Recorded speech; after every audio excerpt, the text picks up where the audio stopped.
Hey, greetings, beloved.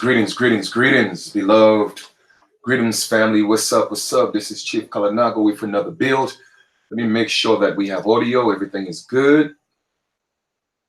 Greetings, beloved. Yep, we got audio. Everything is good. All right, I'm gonna give you guys some time to chime into the live feed.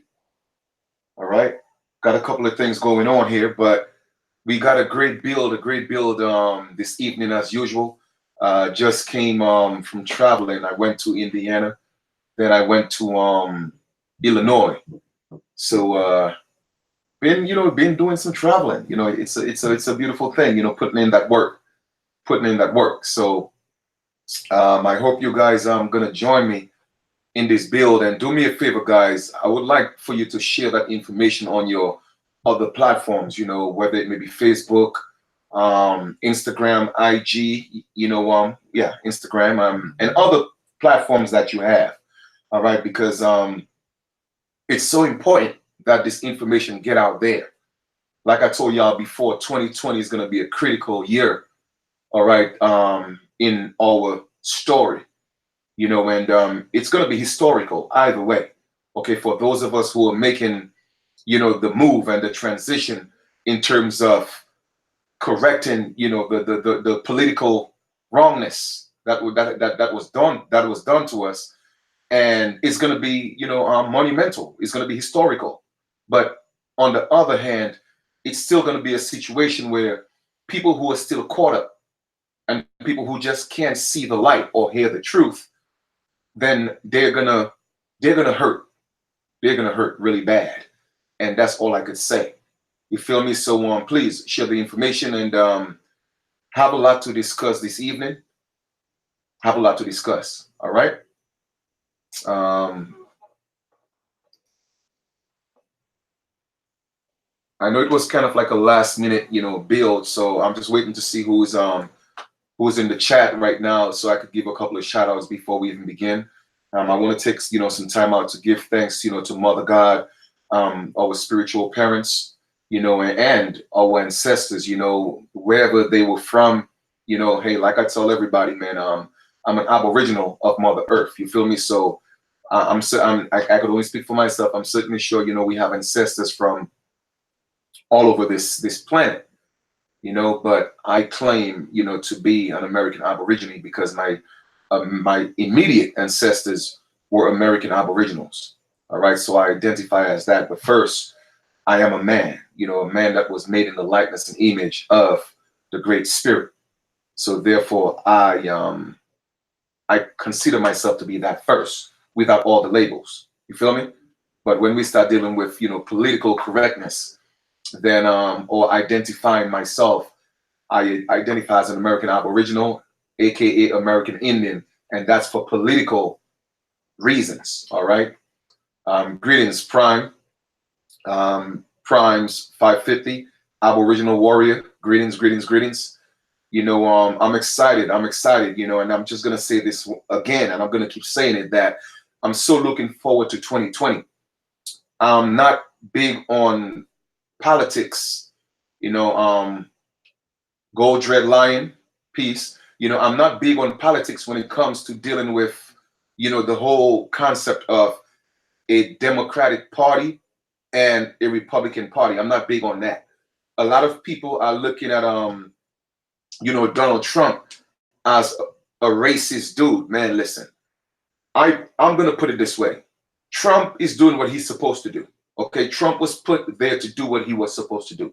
Trump was already picked the president, at least 2 years or since Obama's first term. All those things are already pre-planned. They just got people playing these games, these emotional games, and have people on this emotional roller coaster. I don't get involved with that, but I'll tell you one thing. Trump has provided more jobs for so-called, minority men, so-called black men than Obama did, and that's a fact. All right.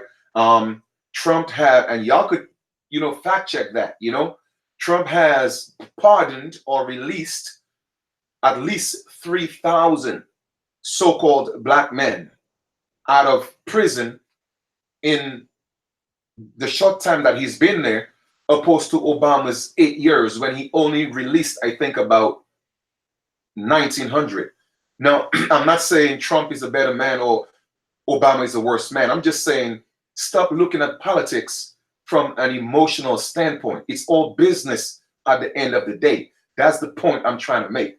All right. I'm not for Trump. I'm not against Trump. I'm not for Obama. I'm not against Obama. I look at things for what they are. You feel me? And anybody who's putting policies in place that's going to work in my benefit, then I don't care who it is. Shoot, it could be a rat. It could be a monkey. I don't care. As long as you're putting things in place, all right, that's going to work to my benefit and the benefit of the people. I'm cool with that. But at the end of the day, none of these dudes are the ones pulling the strings. Okay? This is a big organization. It's a corporation with a president, a vice president, and managers. That's all it is. And they make certain rules that govern your lives. You feel me? But it's never personal, and they'll tell you that. Don't take it personal. It's just business. But everybody's so emotional.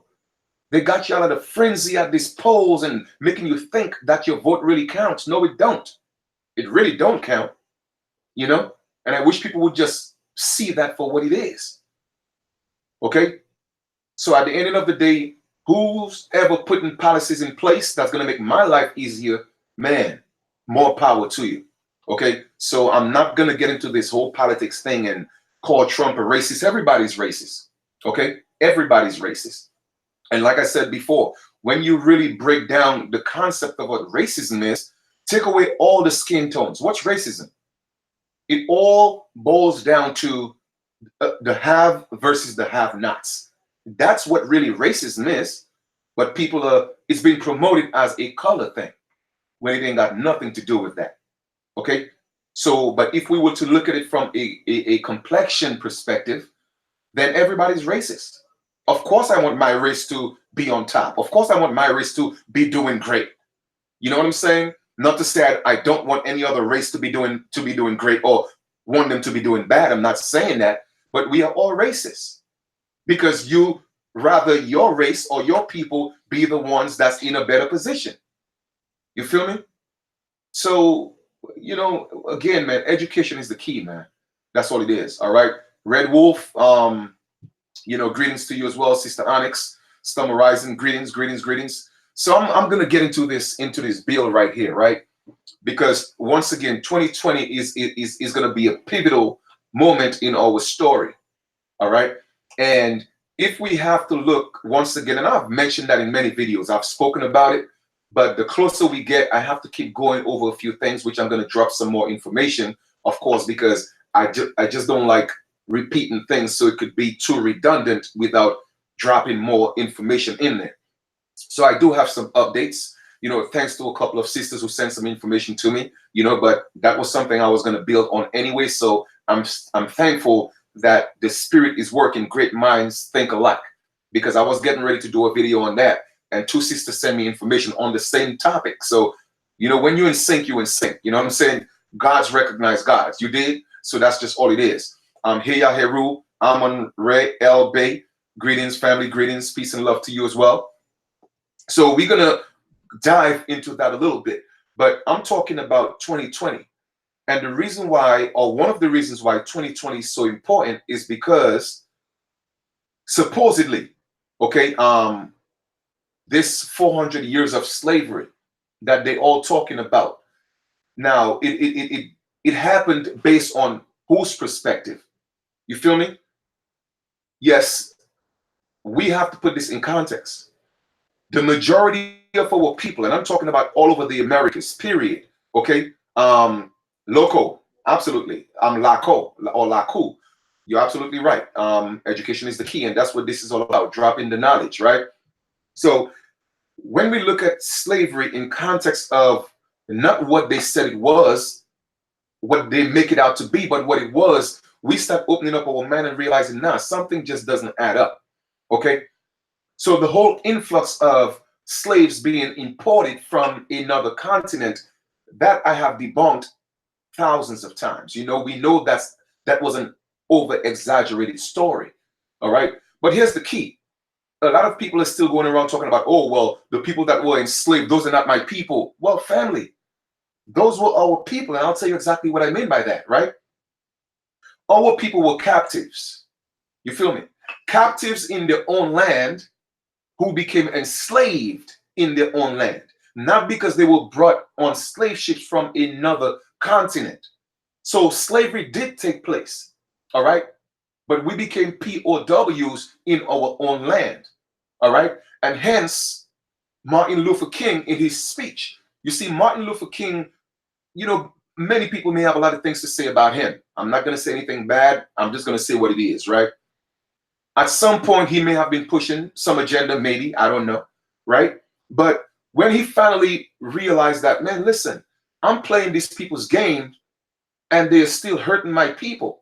So I have a choice.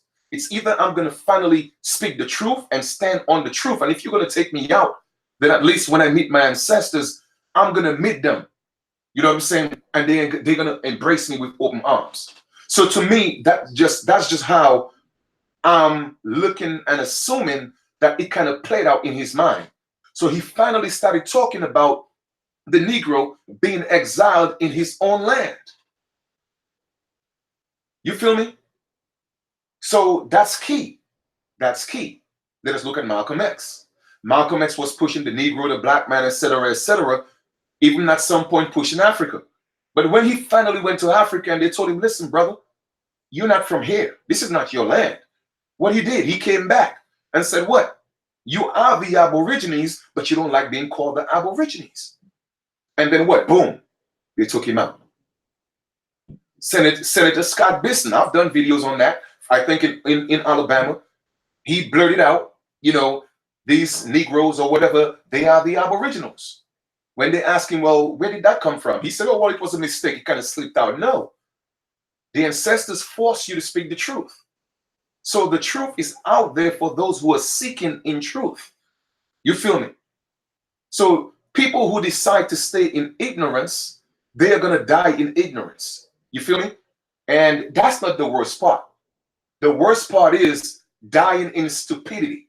Because you see, when you're ignorant, you're just ignorant. You just don't know. Because there's nothing wrong in being ignorant. Not at all. Because we have all been ignorant of something at some point. And I could only speak for myself. There are a lot of things I'm ignorant about. I don't know how to fix a plane. I don't know how to fly a plane. So I'm ignorant to that knowledge. Okay? So there's nothing wrong with ignorance. The problem is wanting and willing to stay in a state of ignorance is a problem. That's when stupidity kicks in. And that's one thing I never want to be called, is stupid, because I'm refusing to educate myself. Sister Aisha, one love. You feel me? Because me, I'm putting in this work overtime. Literally, I just came from traveling 14 hours. Okay? I traveled 14 hours to Indiana. All right? And 14 hours back. Literally straight. I stopped one time for a little rest. But I did 10 hours straight and then rested for like a little bit and then hit the road again. And here I am doing a live. You know what I mean? I came back home, got a little rest, and I'm like, you know what? This is too important. I got to put it out. You feel me? So I'm giving you a prelude as to what we are going to get into, but most importantly, letting you know that these so-called leaders, they were taken out because they started speaking the truth when they decided that, you know what? I'm not going to play your game anymore. And I wish that the so-called leaders we have today would take that stance, because they are still playing the game. Okay? They're still taking the bag. Okay? To the detriment of their people. So you could see it's a whole different caliber in the mentality of the people who came before us and the people we have here today. The people who we have here today, all they focus on is themselves. Okay, now they're pushing themselves out there in the public like it's about everybody, but no, it's about them and their own legacy and getting that fiat currency. All right, that's why they are constantly perpetuating the lie, the fraud, the miseducation. All right. And I think that we have to find a way where that information could be mainstream to reach the masses, because not everybody's coming to YouTube just out of the blue and put in, well, Aborigines or American Indians. You know what I'm saying? People are not seeking like that because they're so distracted. They're focused on everything else. So we have to figure out a way, which I have a few ideas, which I'm not going to talk about here because you can't tell everybody your plan. All right. So one of the main things is to take this mainstream, at least plant the seed mainstream, and whoever it falls on, all right, then I think we have a better opportunity in terms of waking up the masses. All right. Because YouTube is limited to a certain extent. Okay. So that is just my opinion on that.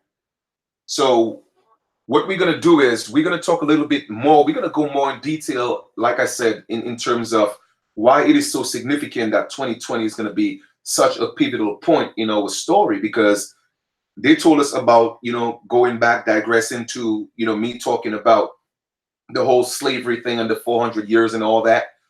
That wasn't really our story. We got played into the story. We got put into the narrative of that slavery story. But that was more dealing with, people who came here as indentured servants, whether it may have been Caucasians, whether it were Moors or just other Africans. So that had nothing to do with us, period, because even when slavery was booming, we were still considered to be the freedmen, the American Indians. We had our own land, we had our own governments, we still had our own nations. All right. The so-called $5 Indians and Native Americans, they were nowhere in the picture at that time. All right. But the plot was already being set up. Okay. So that once they made us extinct, on paper, mind you, on paper, they didn't make us extinct physically, because obviously we're still here in millions. But they made us extinct on paper. And what they did was they created new organizations on paper to replace us. And that was part of the hijack. Okay. So this 400 years of supposed slavery ended in 2019. So we are literally at the last lap, okay, of that whole slavery emancipation, so to speak. All right. Or the celebratory aspect of us being slaves for 400 years. So that was up in 2019, and we are at the last lap right now.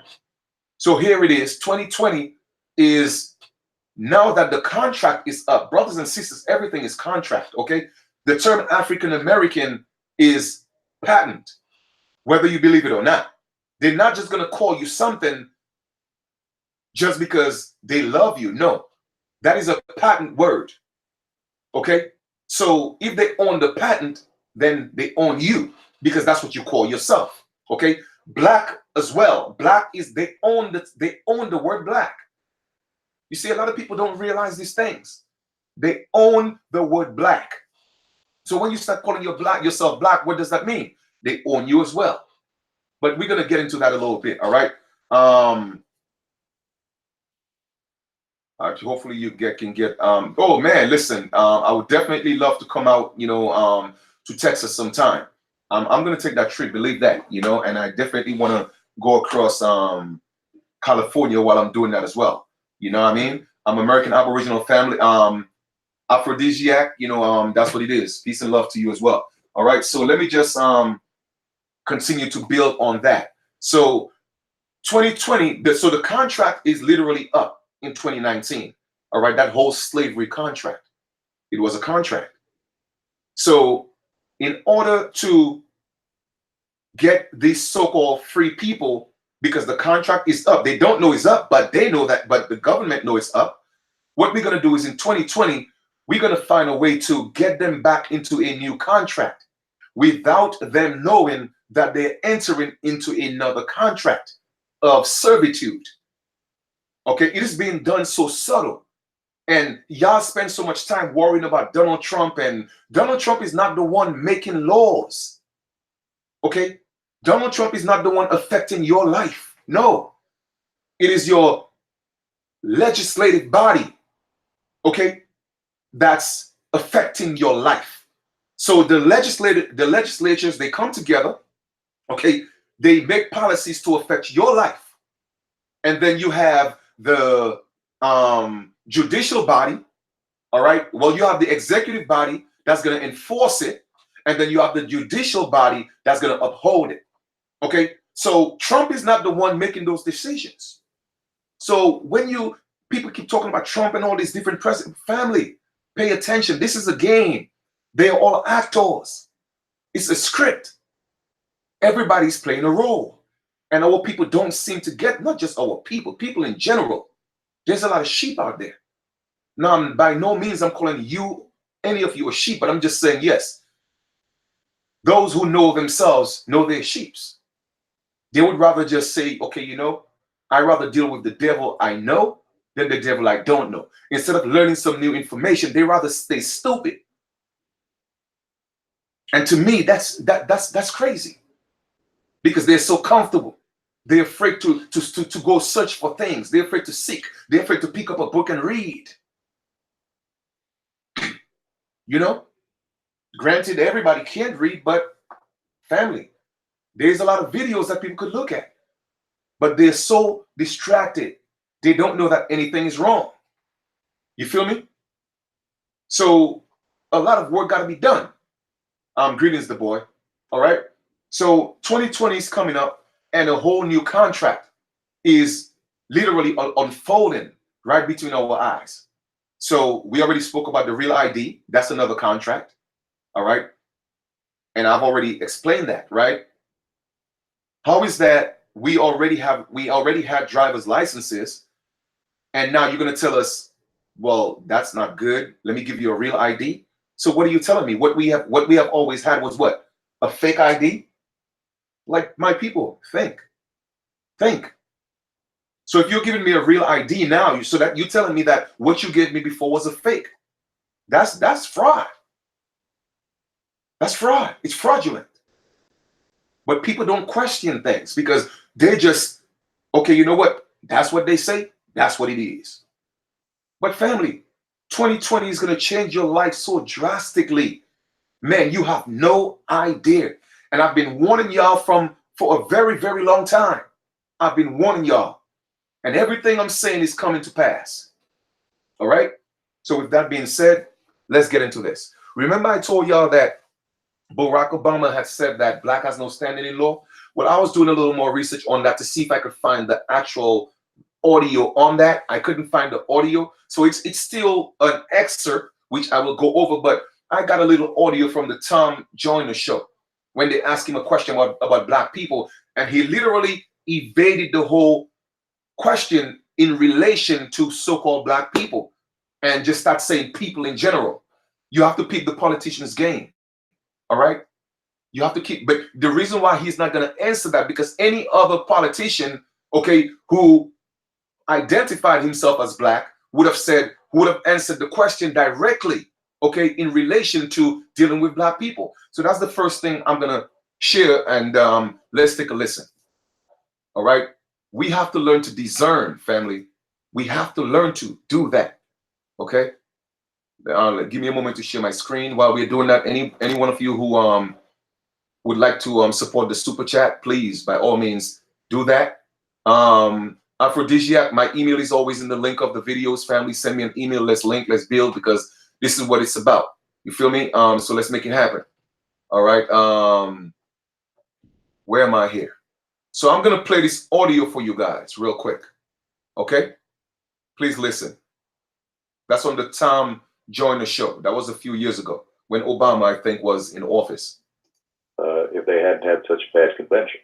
Mr. President, in the Tuesday New York Times, there was an article that it seems like one of the states that you took in the 2008 election was North Carolina, and you had a great deal of black support. The New York Times is saying that that kind of support is not there. To Tom's point, are you feeling that black people are going to come out and support you?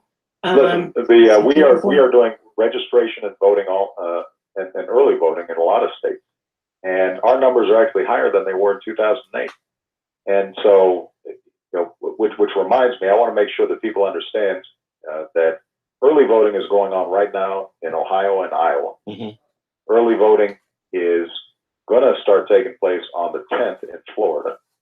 In North Carolina, early voting in person starts on the 18th of this month. And in a whole bunch of states, you've got voter registration deadlines coming up in Minnesota, Nevada, New Mexico, North Carolina, Virginia, and Wisconsin. So one thing that people need to do if they need to know how to register, how to vote, is to go to BarackObama.com, and that can tell you how to register, how to vote. But the main thing that everybody needs to focus on is the fact that this was going to be a close election. I only beat John McCain 53-47. No, my brothers and sisters, family, right? That wasn't the question, Mr. Barack Obama. Okay, it wasn't the question. You see how he diverted from the question and totally ignored what the sister asked, because he know that he's not catering to black people. Black people doesn't exist. So he just had to keep it in context and say what? The people, because in the Constitution is the people. But for some reason, my people just want to continue to call themselves black. Now look at this screen right here. Okay, look at this screen. This screen is black. And look at this little, whatever you call that right here, this little white part. This is white. I have never seen people who look white, and I've never seen people who look black. So why can't my people just seem to get that simple little fact? It is that simple. It's not complicated. It is so simple, but you rather make it hard. So they ask him a very simple question in regarding to the so-called black people, but he didn't even address that because he know black people don't exist. People exist, not black people. Okay, now I'm gonna share with you again the same Tom joined the show. Here we go, because I shared that with you before, and all that information is in the link below. All right, Barack, it says black in public, black out loud, and black on purpose with Chon's fear, whatever. Now he said it, not me. So Tom Joyner interferes President Barack Obama on his Tom Joyner morning show and greets him by saying, it's our first black president of the United States. President Obama replies, and that's quote unquote, okay, Tom, I don't look at myself as the first black president because the word black has no standing in law. All right, now we have already spoken about that. So this is what essentially it means. And I've showed it to you guys before, but to me, repetition is the key. So no, this is not what I'm looking at. This right here. This is what, when you call yourself black and now African American, this is what it means. It means a civil death. All right. And basically the term is called saliviter mortuus, is the loss of all or almost all civil rights by a person due to a conviction for a felony or due to an act by the government of a country that results in the loss of civil rights. So why are our people fighting for civil rights when you don't exist?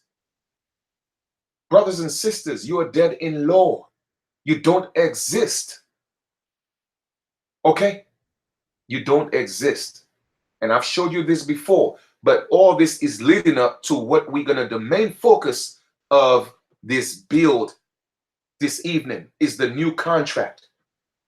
2020 is a new contract, family. And a lot of our people are going to get caught up and they're going to go back into another form of slavery. All right. Remember the papal bull. All right. The papal bull speaks of servitude, into perpetuity. All right. Perpetual slavery. My people, wake up. All right. Wake up, man. Now, I can't force this information on you.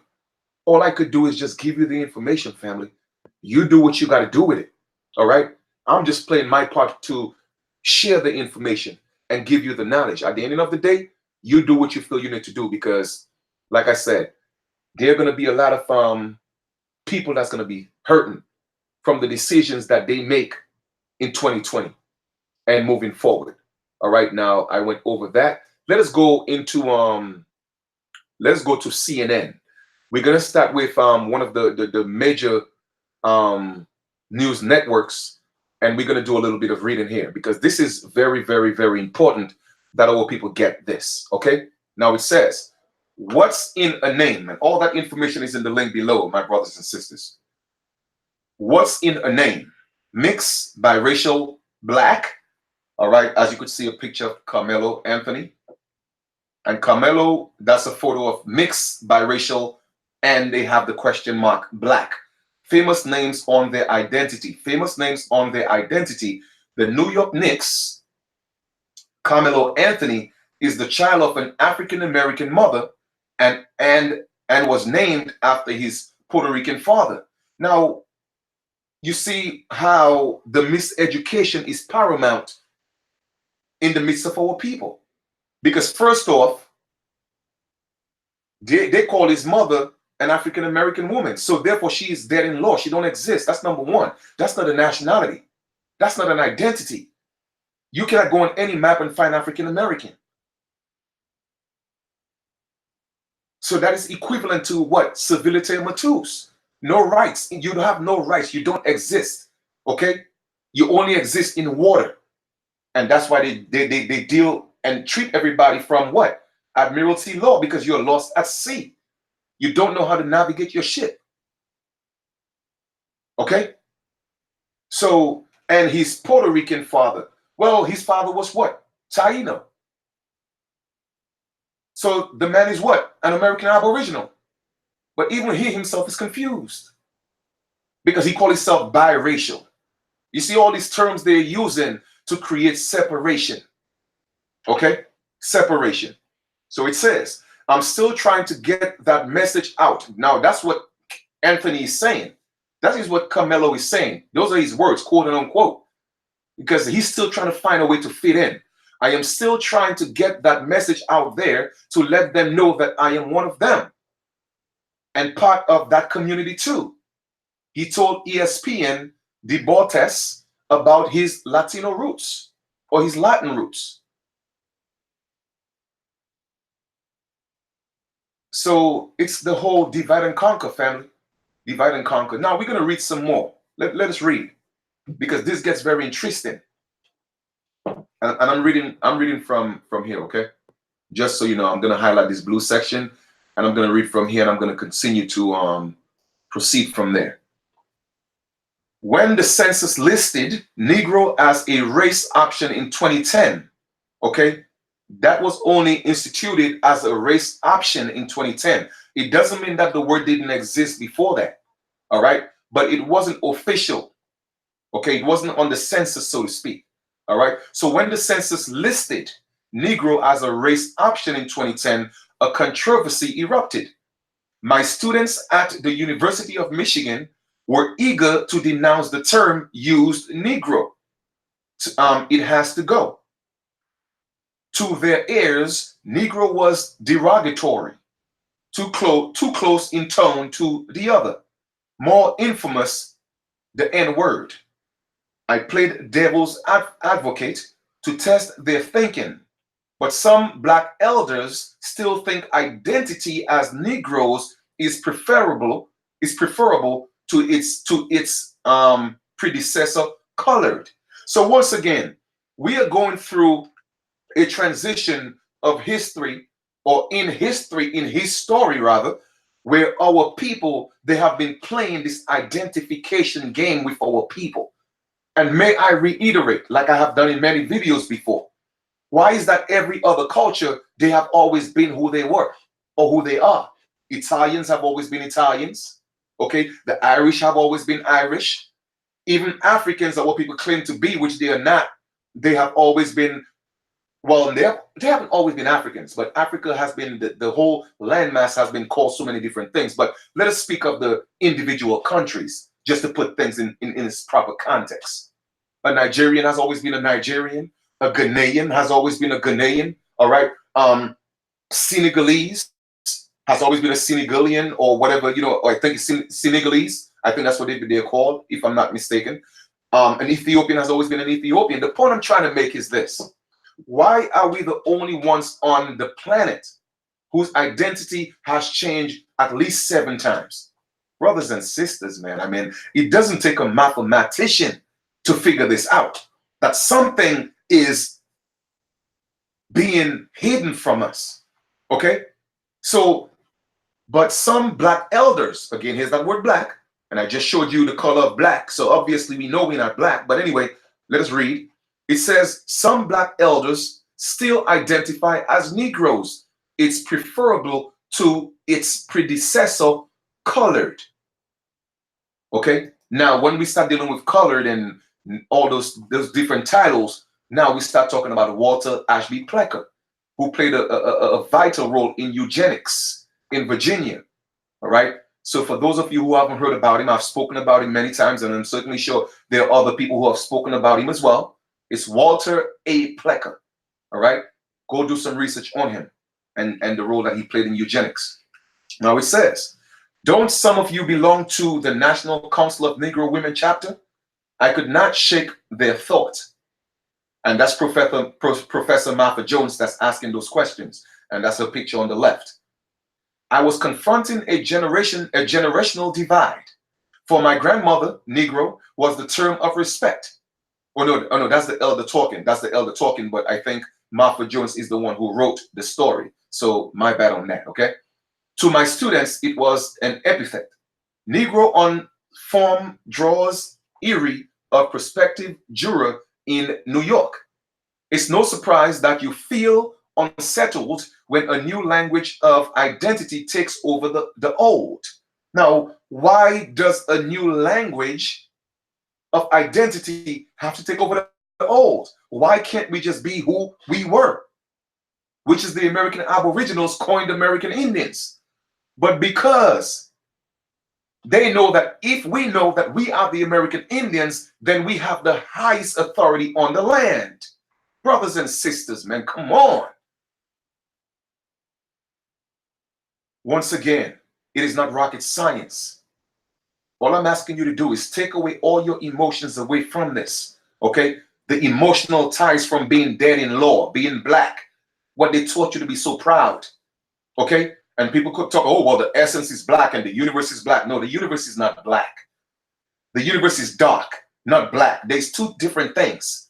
Black is transparent. Dark is transparent and black is solid. Okay, black is dead, literally. And like I said, I'm going to do a video and prove all that. All right, it's coming. Believe me, it's coming. Still doing some meditation because it needs some more clarification. All right. The language of race, constructed variously in science, law, politics, and culture, has always been a moving target, and we aren't the first generation to confront it. My CNN essay, Biracial and Also Black, generated a debate about the words we use to describe African Americans. Now, brothers and sisters, that is the new contract. Okay? They brought it back. All right? They brought it back. And I'm going to prove it to you this evening. I call myself mixed race, a phrase that includes identities rooted in multiple races. Now, we're going to get into this whole biracial thing and mulattoes a little later. But just know mulattoes was a Trojan horse that they used to take down the American Aboriginals. Okay? The mulattoes play a vital role in that. As a matter of fact, they are the highest boule in the country. All right? They are the ones that supporting all these big sororities and supporting the NAACP and all these different so-called black colleges because they have to keep you black. Because they identify as black behind the scenes, but they cannot do it in public. So to ease up their conscience, they have to support so-called black movements. All right?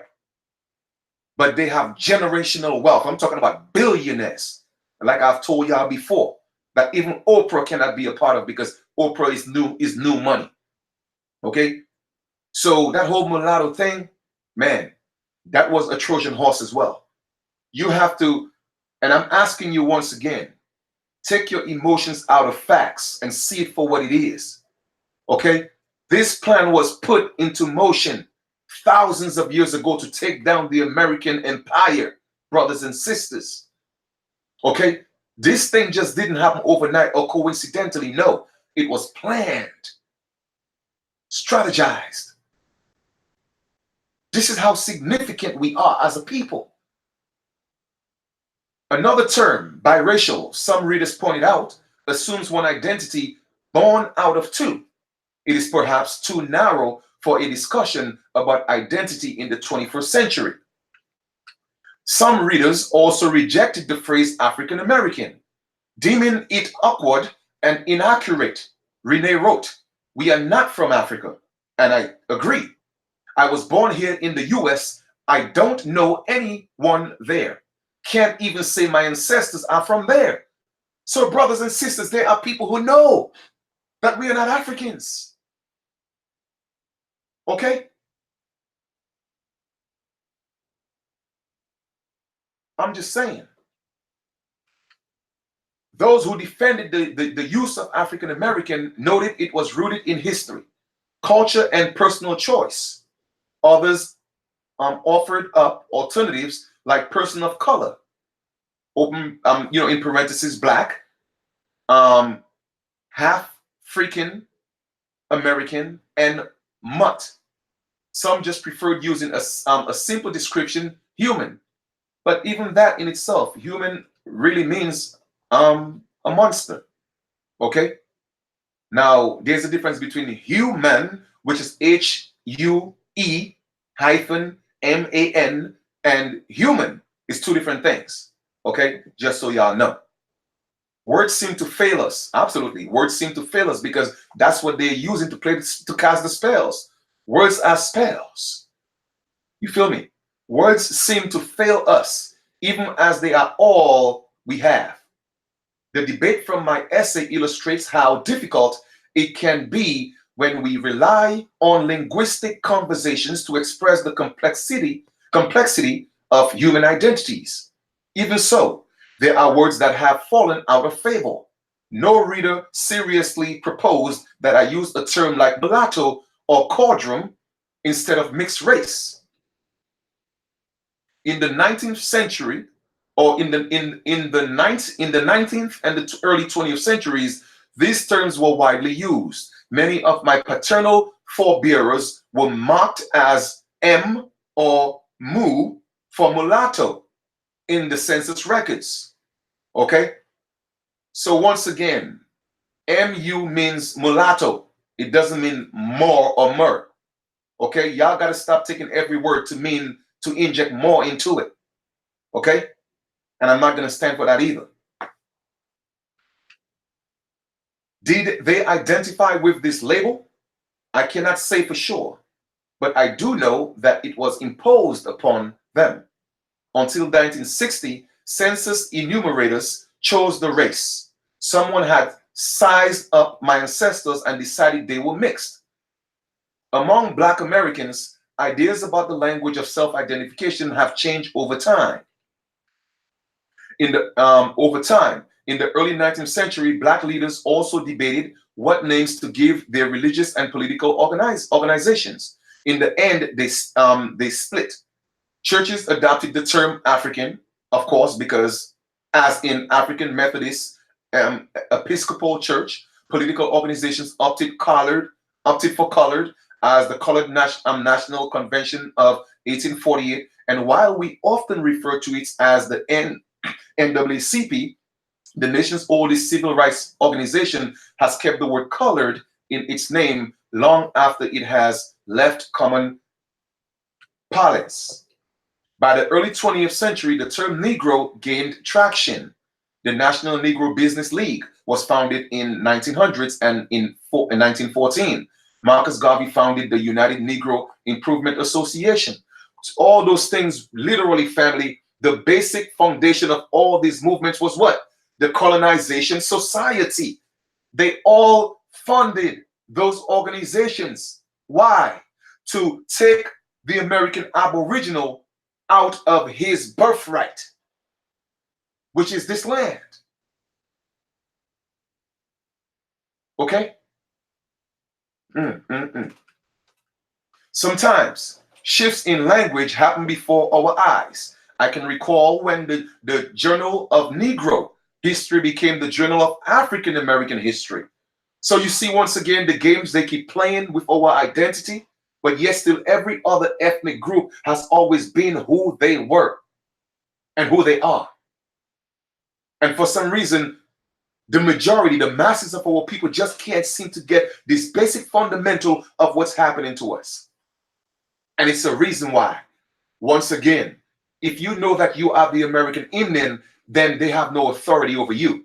They have to go back to war with you because that means you have the highest jurisdiction on the land. But because the world is watching, they cannot and will not blatantly go around killing American Indians who claim to be American Indians, because that would be their end. The world is not going to watch that happen. So they have to keep playing the games with y'all. You feel me?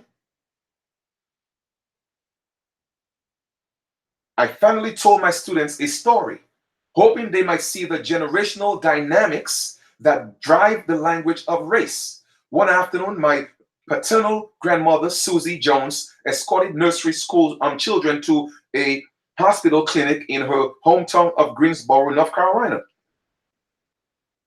When she approached the registration clerk, she was asked her name. Her response, "My name is Miss Jones." Okay, me and Mrs. Jones, we got a thing going on. Anyway, we do not call Negroes by titles. The clerk shot back. You hear that? We do not call Negroes by titles. The sister came and told you her name is Miss Jones, but the clerk is saying that we do not call Negroes by titles, and that's what the clerk said. My grandmother explained that she would be uncomfortable were the clerk to use her first name. "I will call you what you wish. I can't let you be more polite than I," the clerk conceded. My grandmother was a black woman. The clerk was white, and it was in the early 1950s. All right, once again, let us not get too, let us not allow the term black and white to throw us off of what we are written. We already know what that is, okay? They're all statuses, but of course people think it's their skin. The clerk used the term Negro, and to this my grandmother did not object. For her, Negro was a preferred term. The alternative, colored, was demeaning, okay? But who was entitled to the horrific Mrs.? All right? Now, when they came here, they said they found what? The copper-colored races. So they took out copper and just call us colored. So it started with colored. All right? Of course, after, American Indian and all that.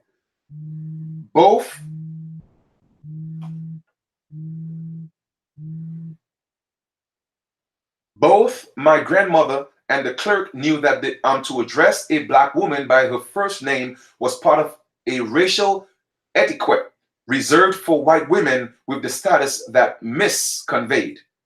My students could see how, like them, my grandmother had insisted upon her own self-definition.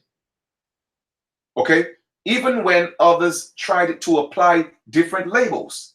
So even our ancestors, okay, or the older generation, they were concerned about self-identification and the definition of how they were identified, because they knew that games were being played. How is that the majority of our people today can't see that? And that's why I always tell people our ancestors were in a better position than our people are today, because our ancestors knew that they were captives. They know they were not slaves who came on a slave ship, but they know that they were enslaved.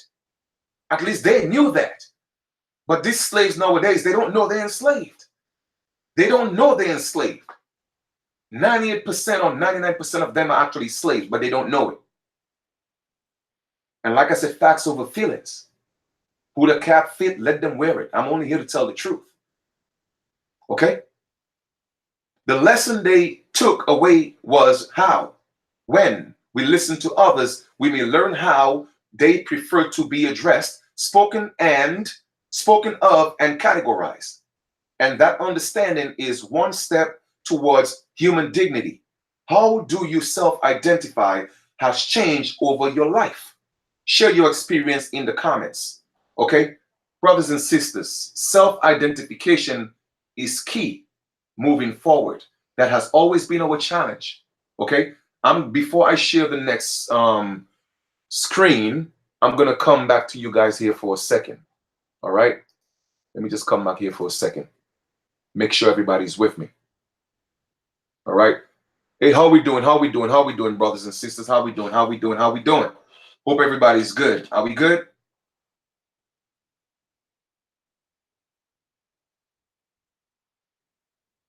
Making sure everybody's good. Are we good? Are we good? Are we good? Let's see here. Okay. Here we go. All right. Give me a second here, guys.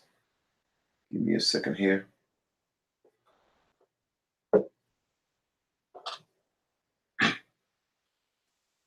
All right. All right. Just making sure we good. All right. Good. All right. Cool. Let's make sure we good. Let's make sure we good. Let's make sure we good. All right. So once again, this is very important.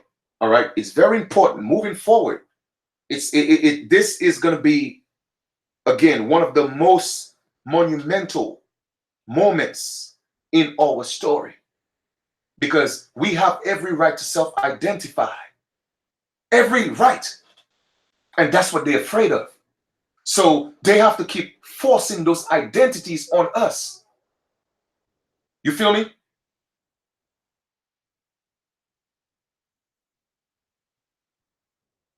Okay? They have to force all those things on us. So that's why 2020 is going to be so important. All right? It's going to be so important. And I'm going to share some more things with you, because this is real. This is real. And that's going to affect your generations, your children, their children. If our parents right now, if parents right now cannot see the significance of not calling their children or themselves Black or African American, okay, and they want to continue to be just a color in a crayon box because they are so emotional when it comes to that word, then you are doing an injustice to your children, okay? One thing I could say, I have so much respect for my ancestors, all my ancestors, because they fought. They fought tooth and nail, okay? They fought. But a lot of my people nowadays, all they want to do is, and I'm not saying everybody, okay? So please, let us not get it wrong. A lot of old people nowadays, they just want to turn up, okay? They just want to listen to music. They just want to smoke. They just want to drink. They just want to chase money. Man just want to chase women. Women just want to go around sleeping around. It's all type of stuff going on. They just want to shop. They just want to do here. I mean, it's crazy. Family, this is what we should be focusing on. Okay? Correcting the mistake and the injustice that was done to our people in these people's system. Okay? They're going to push back. But the more of us that push forward, okay, we are going to win this. And they don't have a choice but allow us to be who we say we are. Because pressure busts pipe. And if they're going to be the pipe and we the pressure, we just got to keep putting pressure. Eventually, the pipe is going to bust open. Okay? So this is critical. All right? It's very critical. All right? Our children, man, they deserve better, man. I mean, at what point are we going to get tired of seeing a young brother get shot because he think he's Black, or because he's in the system as Black, or because he's in the system as African American? A young sister is being beaten by authorities, okay, dragged in the streets like a rag doll, like a dog, because she's in the system as Black or African American, family. Okay, it's not happening because of the color of your skin. Obviously, you are not Black. I have a black shirt. Now, how is that it's not blending in? Look at my shirt and look at my hair. Why it's not blending in with my skin? Why is that? Family, that's because we are not Black.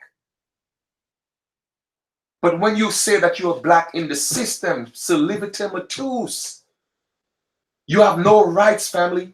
All you have is privileges that was given to you and it's taken at will.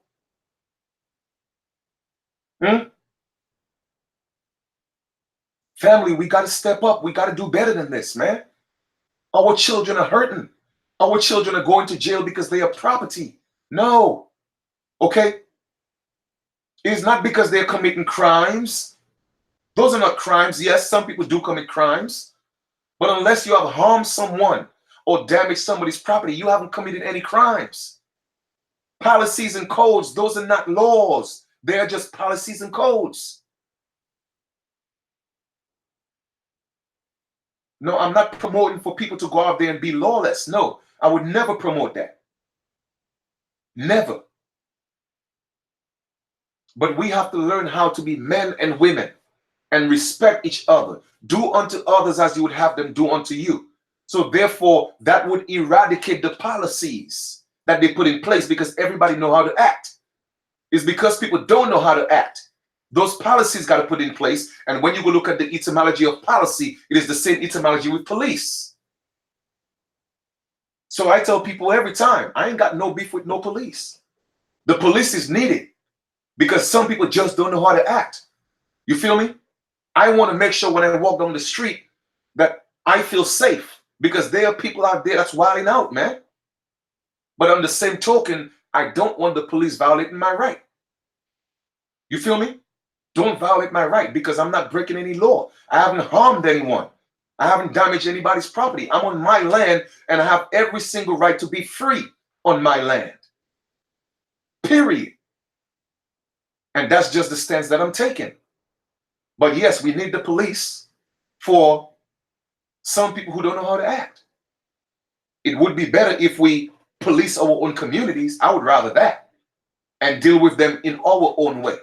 You know what I'm saying? So we have a lot of work to do, man. We have a lot of work to do. Let me share another excerpt with you guys, if I may. And once again, feel free to support the super chat. I would appreciate that. Thank you. All right, let's go to the next one. So we looked at the one from CNN. Now we're going to look at another one here. This site is, and all that stuff is in the link below. All right, all that information is there. Just to let people see what's going on. Brothers and sisters, African American is the new contract. Okay? Now it says, U.S. government removing the term Negro, reprinting over 22 million birth certificates. Brothers and sisters, it's real. It's getting real. Okay? This is the new contract because the birth certificate is a contract. If you don't believe me, go look at your children's birth certificate. Go look at your birth certificate and you will see that your mother is an informant. So your mother informed the slave master that a slave was born and I'm going to sign that slave over with the signature. And what they did, they put a seal on it and sealed the deal. I've done many videos on that, so I'm not going to beat a dead horse, but I'm just going to mention that briefly. Okay?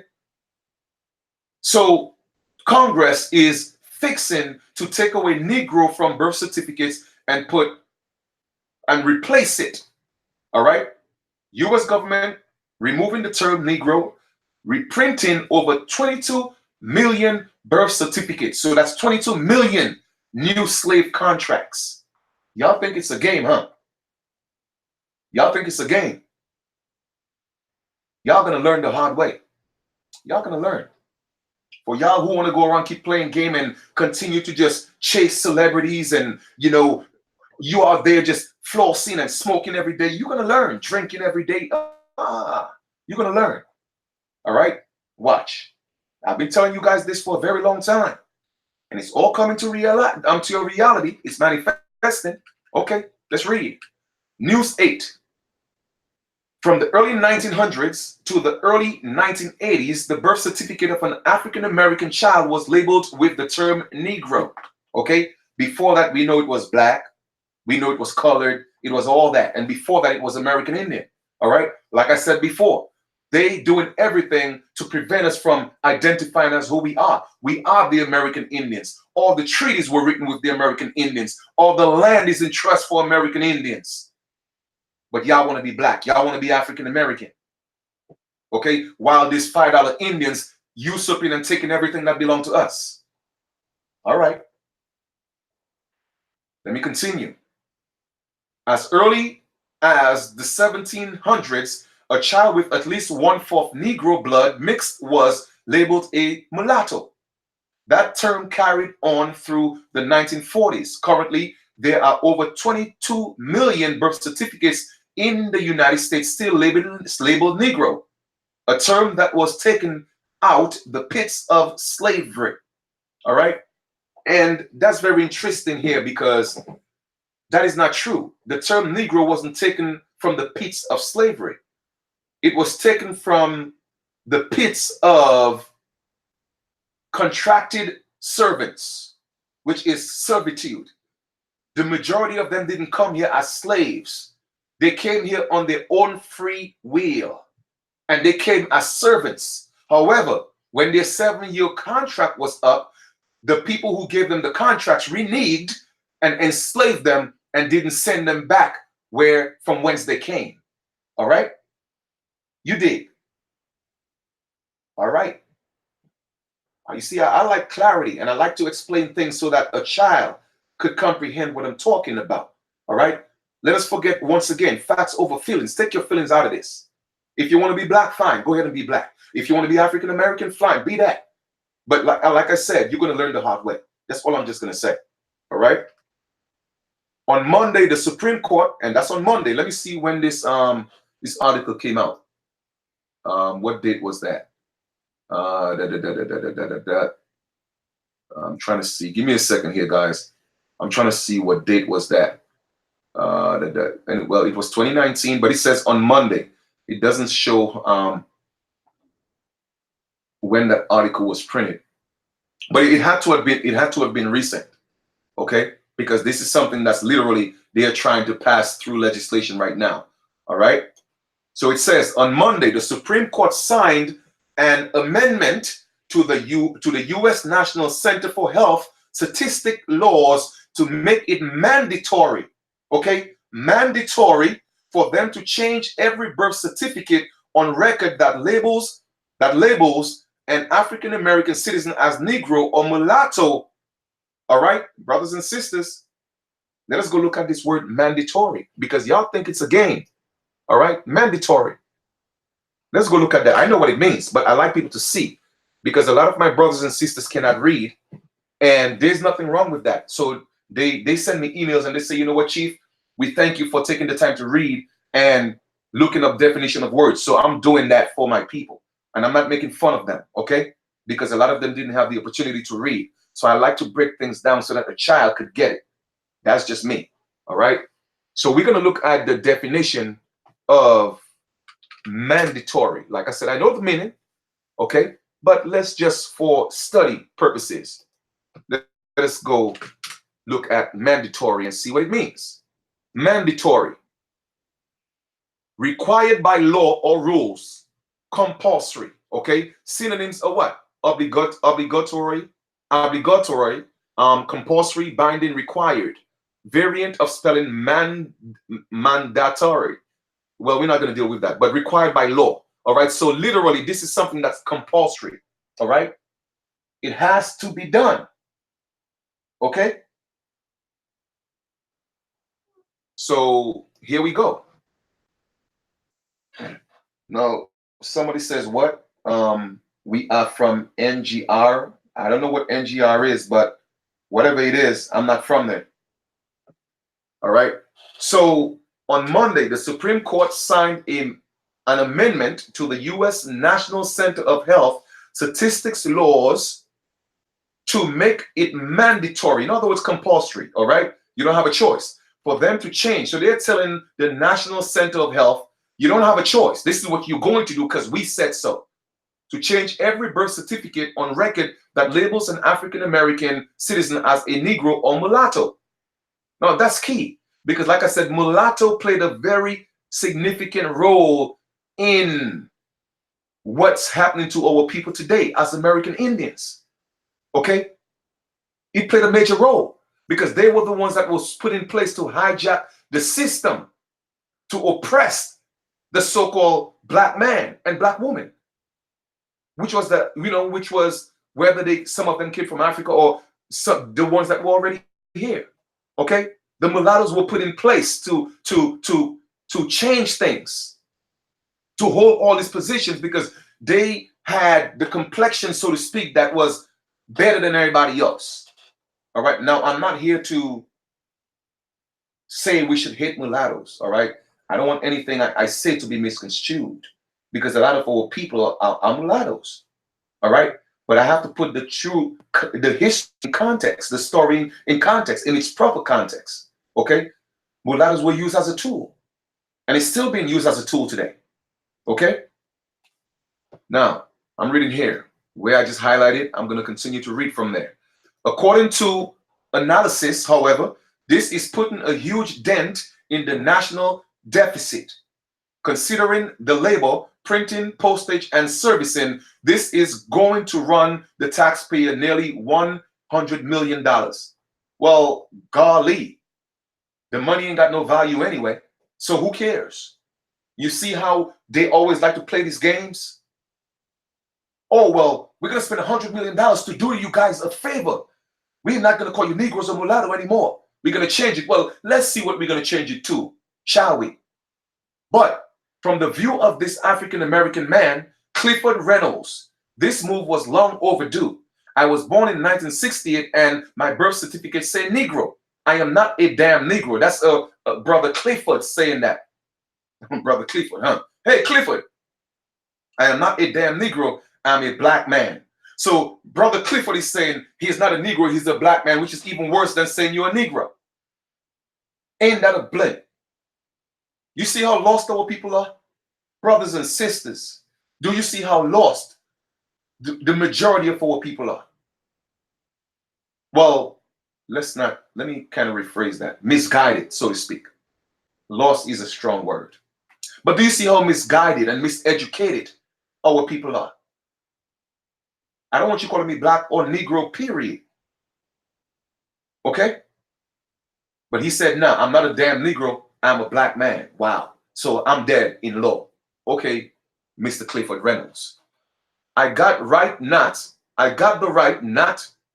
have that racist word on my birth certificate. So Negro is a racist word, but black isn't. Okay, that makes a lot of sense. And I do care about the cost. Hell no. They owe us reparations anyway. So you know what? This is what I'm going to take in my form of reparations. Take off Negro and call me a black man. And I'm good. Man, I'm telling you, man. I tell you, my people perish for the lack of knowledge. James Moore, an Imperial of the Royal White Knights, KKK, says they plan to picket the White House to show their disgust over this new amendment. Moore had plenty to say about his thoughts on changing over 22 million birth certificates from the term Negro to African American. Oh, wow. So they're going to stop calling you Negro. Now they're going to call you African American. Well, let's look to see what African American really means. Africa is a continent. America is a continent. So let's take them away from Negro, black, and now we're going to call them African American. Basically the same thing. You lost at sea. You're still dead at law. Okay. Alrighty then. Now it says from African American. However, his comments were too extremely racist that we can't even quote them in this article. Let's just say he does not agree with the change. One thing he did say is that if they plan to riot over the injustice, we won't do it in our own neighborhoods like those dumb, N-words. We are going to loot in Captain. The U.S. National Center for the Health Statistic plans to have all 4 certificates adjusted by May 2019. So basically, that article was out, and they have already started that because it says by May 2019. Brothers and sisters, if y'all can't see what's going on, all right, it's the resurgence of a new slavery contract, okay? And they're doing it because the Supreme Court say, okay, we're going to do it. So basically, you have no choice. Well, I'm here to tell you today, you do have a choice. Okay? All right?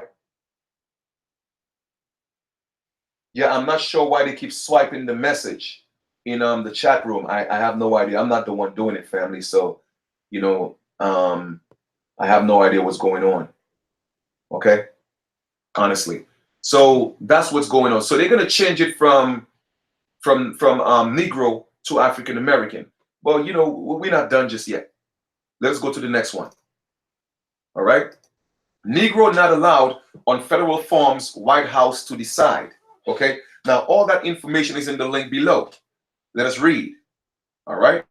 And this was December. And hey, this article was from December 13th, 2017. So this thing been going on for such a long time. But guess what? They have our people so distracted, our people don't know what's going on, right? All right, then. So here we are. There's a picture. 300,000 Negroes are denied to vote. Why y'all want to vote anyway? And then you have this Caucasian dude with the Confederate flag, which is not theirs in the first place. That's ours. Okay? And that was it. But anyway, that was in Alabama. All right? A lot of people hating what's actually theirs. That Confederate flag is ours. Okay? Now it says, it has been called antiquated and even insulting. But back in the 1900s, Negro was considered modern, a term that could replace a flawed set of categories used to classify people of African descent for the U.S. Census. All right? This was a period when a person's race was determined by a census taker. All right? So it wasn't you determining your identity. It was a census taker. So they come to the house, they see your complexion, and they say you're from Africa. Brothers and sisters, if y'all can't see the game that was being played, how are you going to know you're in a game? And furthermore, if you don't know who's playing the game, you don't know your enemy's strategies, if you don't know anything about them, how are you going to beat them? Huh? Man. So at the end of the day, we have to pretty much see what's going on. I play poker once in a while. And in poker, there's two rules that I know. The first rule is what? Know the game. The second rule is what? Know your players. But you see, our people are fighting the game. First of all, they don't know the game. Secondly, they don't know who the players are. So how are you going to win? How are you going to win? Huh? Man, this is crazy. But anyway, let's proceed, right?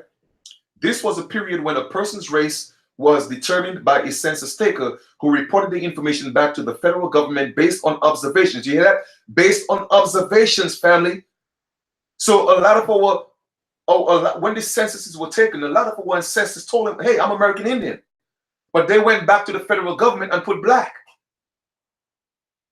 Even up to this present day, when you go update your information, they pretend they do it. And when you leave, they put black or African American. Like, at what point are we going to say enough is enough?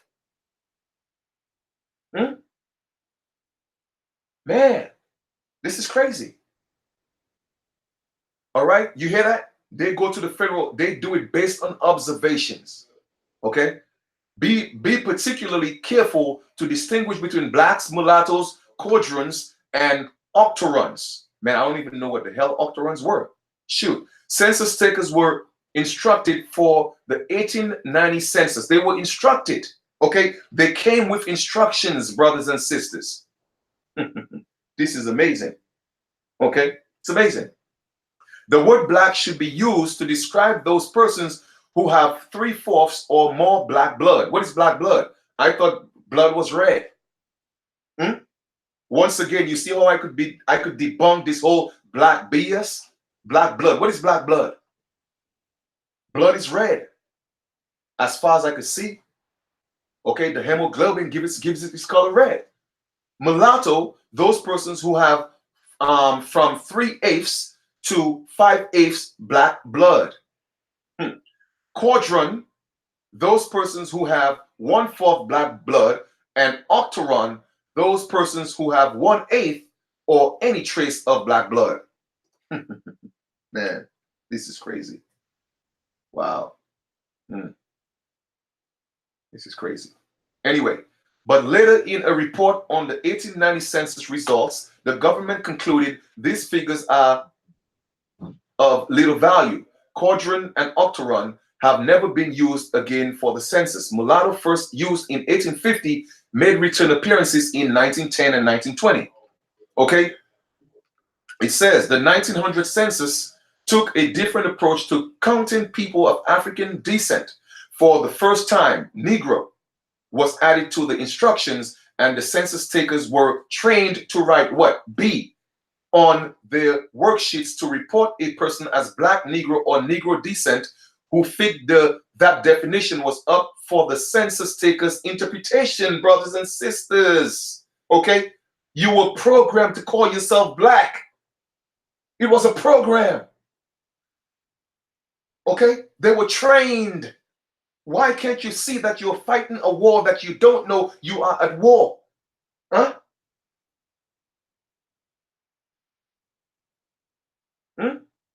If you don't know how to play the game, first of all, you don't even know you're in a game. Secondly, if you do figure out you're in a game, you don't know how to play the game. And thirdly, you don't know who you're playing against. How are you going to win? Man. And I got to read this again, man. I'm reading from the top here again. Because this has to sink in. Okay? The 1900 census took a different approach by counting people of African descent. All right? Now, for one, that's the same thing they did. They look at our complexions. Oh, well, you know what? They got the same complexion with Africans, so let's just call all of them Africans. Okay? That's what they have been. They have always done this. Nothing new under the sun for the most part. All right? For the first time, Negro was added to, that was in the 1900s, Negro was added to the instructions, and census takers were what? They were trained. Okay? They were trained. Census takers were trained. You know what? I'm going to click on that just for the hell of it. Let's go a little deeper here. And that's the first time I just clicked on that link. All right? This is 33 pages. I don't even know what that is, but for some reason, I feel like I want to go a little deeper. So for those of you who the link is below, please read the entire thing. I'm not going to read all 33 pages, but I didn't even click that link below. But guess what? It says what? 12th Census of the United States, June 1st, 1900. Instructions to what? Enumerators. Enumerators. Let us go look at the definition of enumerator. Okay. Let's look at the definition of that. Enumerator. Definition. Enumerators. So it's going to say enumerator definition. A person employed in taking a census of the population. All right. So it's a person employed for taking census of the population. Here we are. All right. Under the provisions of the Acts of Congress approved March 3rd, 1899 and February 1st, 1900, Department of Interior Census Office, Bureau of Census Library, Washington, D.C., 1900s. All right. Contents. Census Act, time allotted for enumeration. Okay. Selection of enumerators, receipts of supplies, schedule of inquiries, extra copies of schedules, enumeration districts, withdrawals, use of portfolio, care of schedule, badge, enumerators' rights, refusal to answer, untruthful replies, obligation to secrecy. Man, it's all type of stuff in there. I'm not going to read that, but and they have special instructions, general. The population control, you have the population schedule, the heading of the schedule, numbering sheets. It's a system. Okay? It's a system. So you guys could go over that yourself. All right? So I'm not going to read that. All right? But anyway, let's proceed. It says what? They were trained to write B. They were trained to write B on their worksheet to report a person as Black, Negro, or Negro descent who fit the definition was up to the census taker's interpretation. So basically, like I said, it was up to them to decide who you were and not what your grandparents said you were. Okay? The Census Bureau said nothing. The Census Bureau said using Negro for the 1900 census was justified by what it saw as growing acceptance for the term.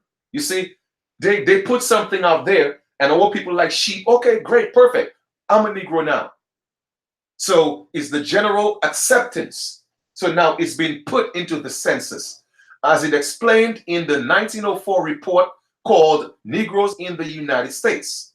That dislike and avoidance of the word Negro among members of the African race is disappearing seems to be implied by current usage as indicated in the title of such books as Mr. Webb Du Bois, The Philadelphia Negro, and Mr. Booker T. Washington, The Future of the American Negro. None of them are my heroes. That's just my personal opinion.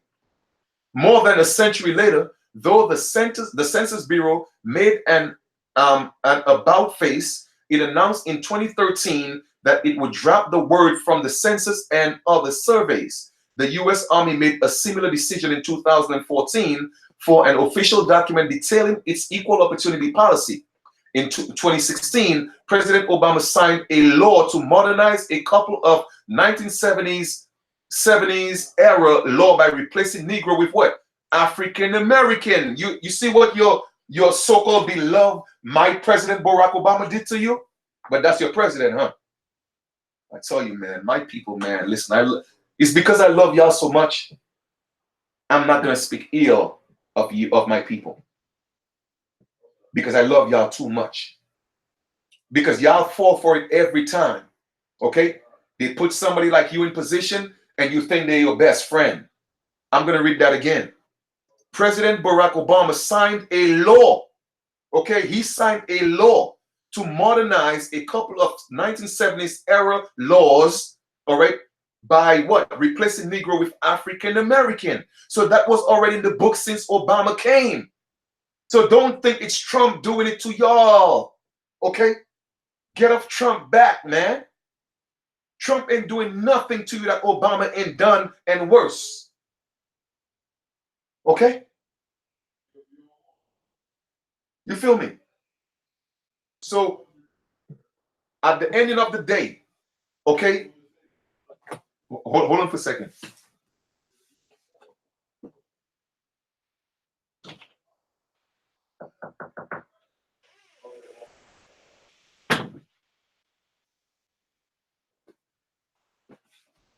All right? So you see what's going on. All right? Your favorite president. Oh, well, that's our president. Man, listen. This man did more damage to y'all than anybody else. Okay? That is just facts. Okay? Facts over feelings. Let's read some more. Man.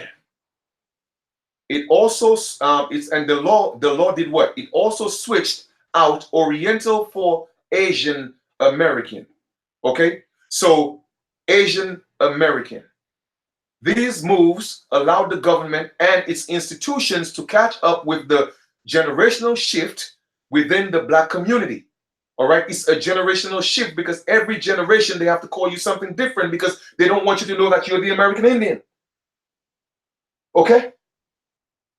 After decades of an ongoing debate about labels, the term Negro, once commonly used by Martin Luther King Jr. and other early civil rights era leaders, gave way to the rise of what? Black, beginning in what? Mid-1960s. My brothers and sisters, Black for you only became popular in the 1960s.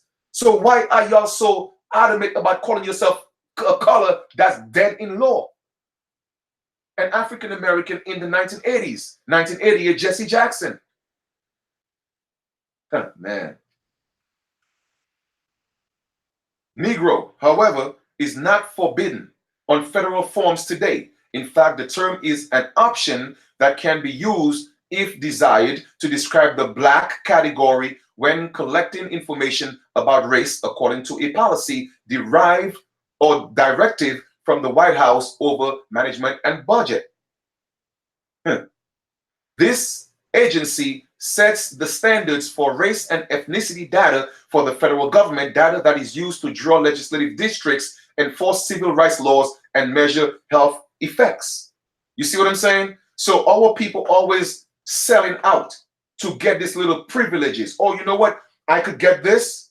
Oh, well, you know what? Okay, I'll be Black today. Oh, I could get this. All right, cool. I'm going to be Negro tomorrow.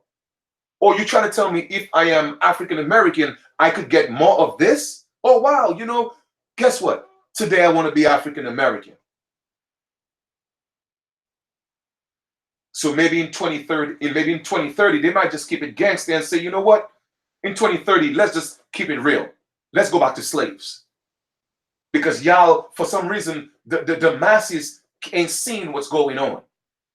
Because all those terms put you in a slave category.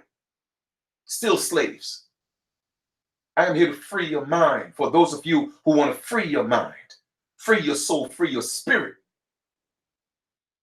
I'm here to teach you how to be a man and how to be a woman. And once you identify as that and you know who you are, none of them have authority over you. The only authority over you is the Most High.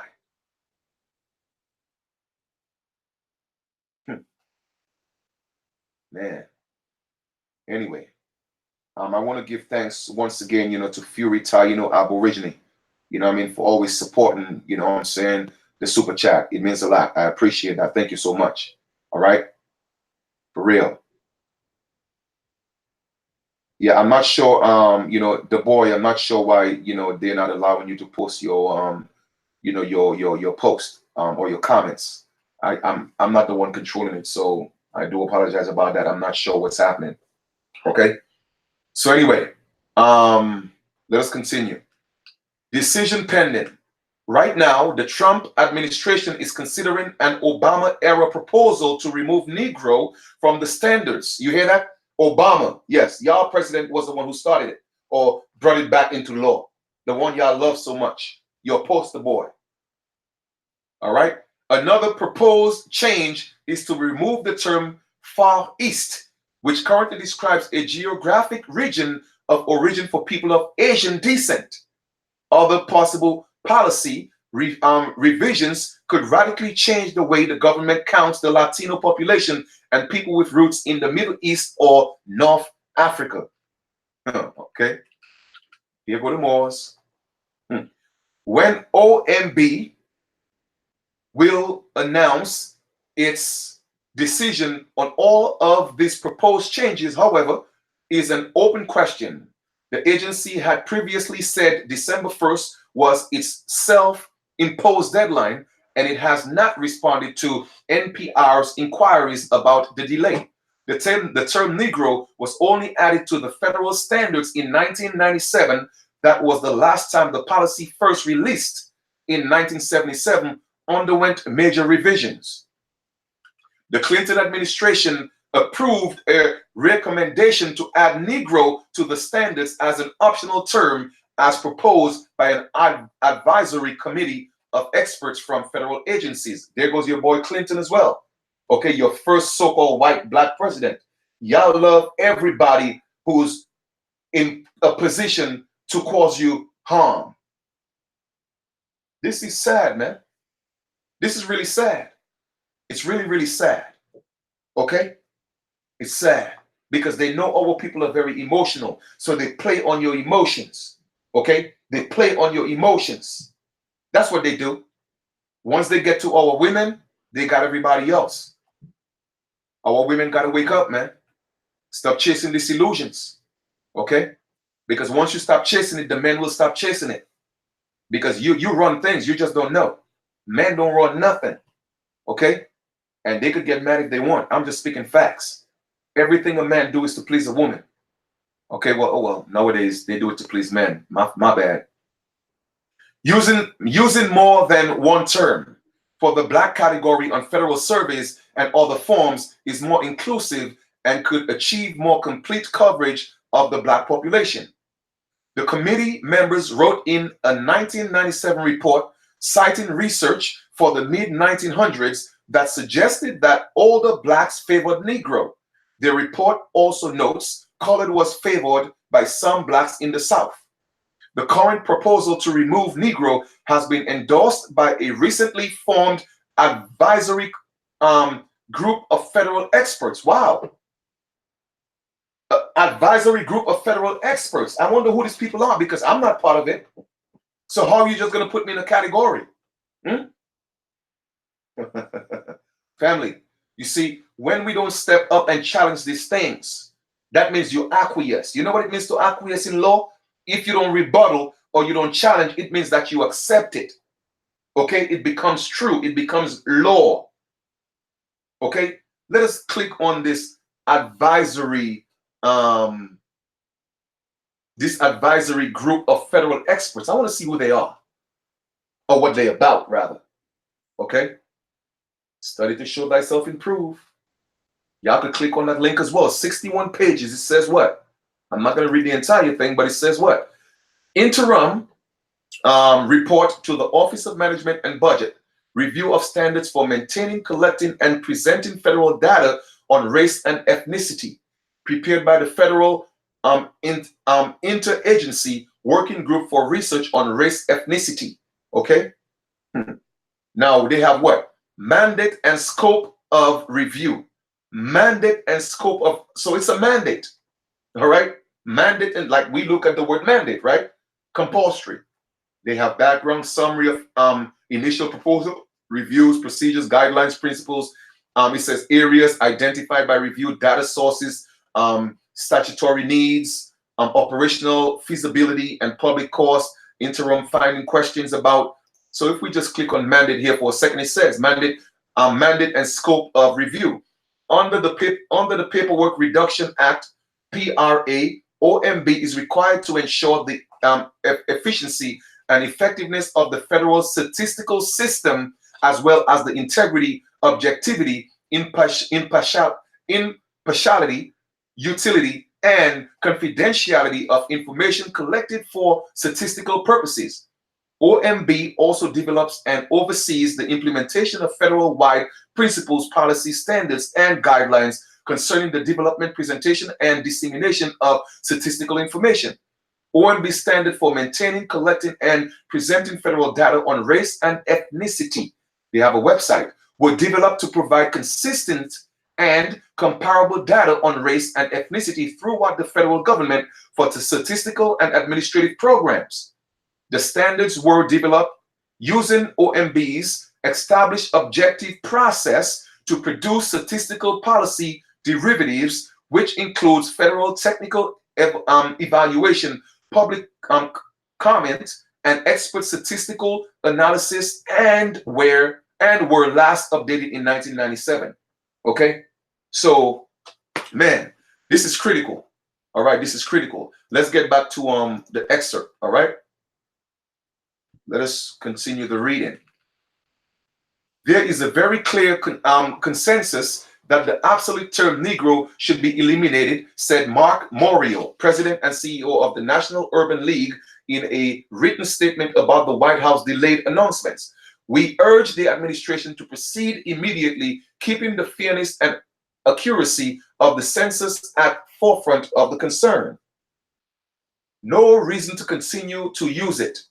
It's not clear which, if any, federal forms currently include the word now that the Census Bureau has stopped using the term on its surveys. But many state governments, schools, and hospitals rely on the federal standards, which still allow Negro as a guide for how to ask about race and ethnicity on their forms. In 2014, a Facebook post about Negro appearing on jury or juror information cards used by New York's state courts and made national headlines. The term has since been removed from the cards, according to Arlene Hackel, a spokeswoman or spokesperson rather for the New York State Unified Court System. All right, the New York State Unified Court System. Before its 2013 announcement about no longer using the term, the Census Bureau sparked controversy by including Negro on its last census forms. In 2010 blog post, the Bureau's then director, Robert Groves, apologized to people who were offended, but noted that research from the late 1900s showed that an older cohort of African Americans, about 56,000 people, self-reported this race by writing in Negro under some other race category. I am confident that the intent of my colleagues in using the same wording on Census 2000 was to make sure as many people as possible saw words that matched their self-identities. Groves wrote, full inclusive was the goal. So if we have a right to self-identify based on the Census Bureau, why are y'all making it a problem when we identify as American Indian? You see, that's not the problem. The problem is only when you want to identify as who you truly are. They don't care if you call yourself a goat. They don't care if you call yourself a pig, a dog, whatever. As long as you don't call yourself an American Indian, then they're fine with that. Because once you identify as who we truly are, which is American Indian, we have the highest authority in the land. Okay? Man, y'all better learn. Okay? Y'all gonna learn today. And once again, thank you to my brother for supporting the super chat. I appreciate that.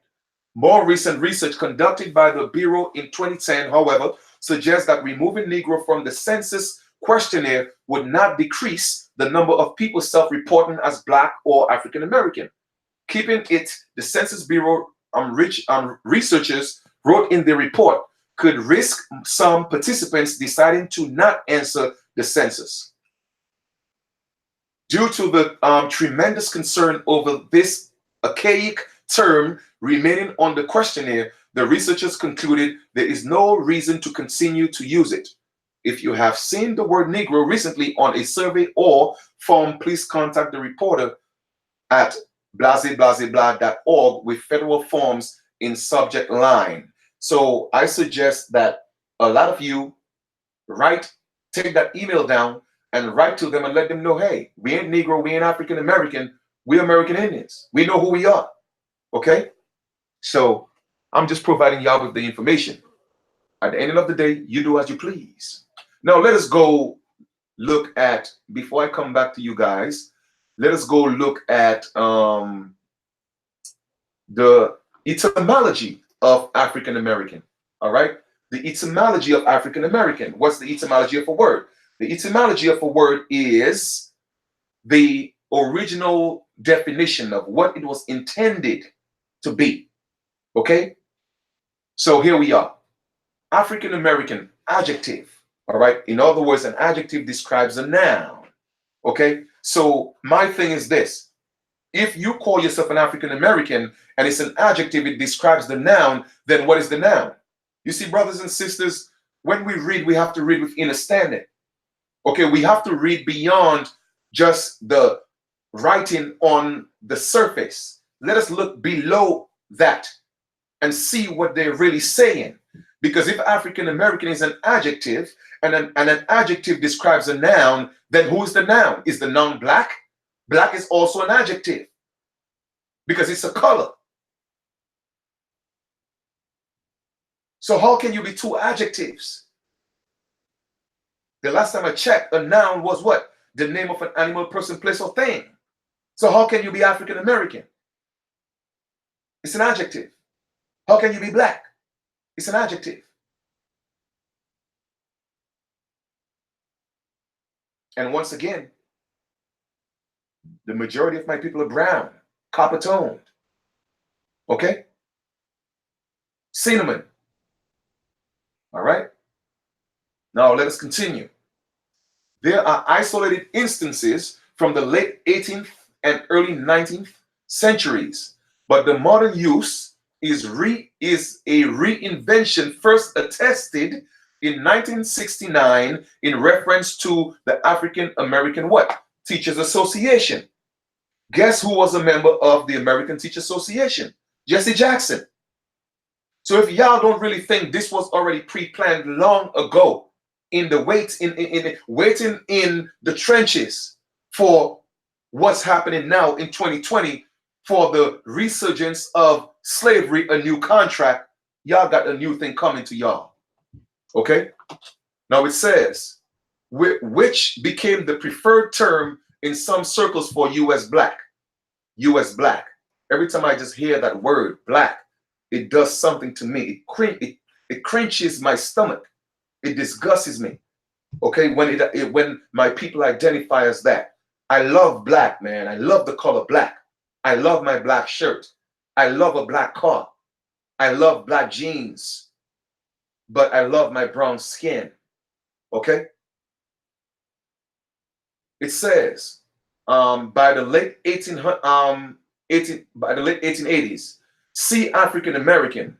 Mencken 1921 reports African American is now very commonly used in the Negro press. Afro American is attested in 1853 in Freeman's publication in Canada. Afro American 1817 as a noun, 1826 as an adjective was common in the abolitionist and colonization societies or writings. So my brothers and sisters, okay, Jesse Jackson was part of what? The Teachers Association. Who was funding the Teachers Association? The Colonization Society.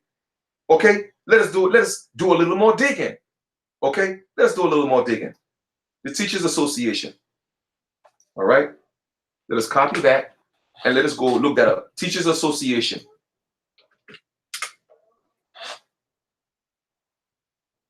Teachers Association. When was the Teachers Association founded? When was the Teachers Association created or established? Either way, all right?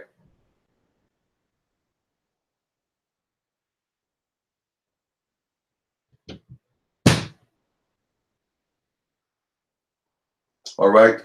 In 1857, my brothers and sisters, you see how long the Teachers Association was created? In 1857, National Education Association, NEA, organization of professional educators in the United States with almost 2.5 million members. The NEA was founded in 1850 as the National Teachers Association changed its name in 1857 and was chartered by what? Congress in 1906. My brothers and sisters, you see why the majority of our people are actually miseducated right now? Because guess what? It had what? 2.5 million members. Do you know how many members is that going around the United States telling people that they are Black and African American? It was an agenda, family. It was an agenda. The same way, you know, they had pamphlets going around telling you Jesus is coming to save you. And now they have churches on every corner. Brothers and sisters, wake up.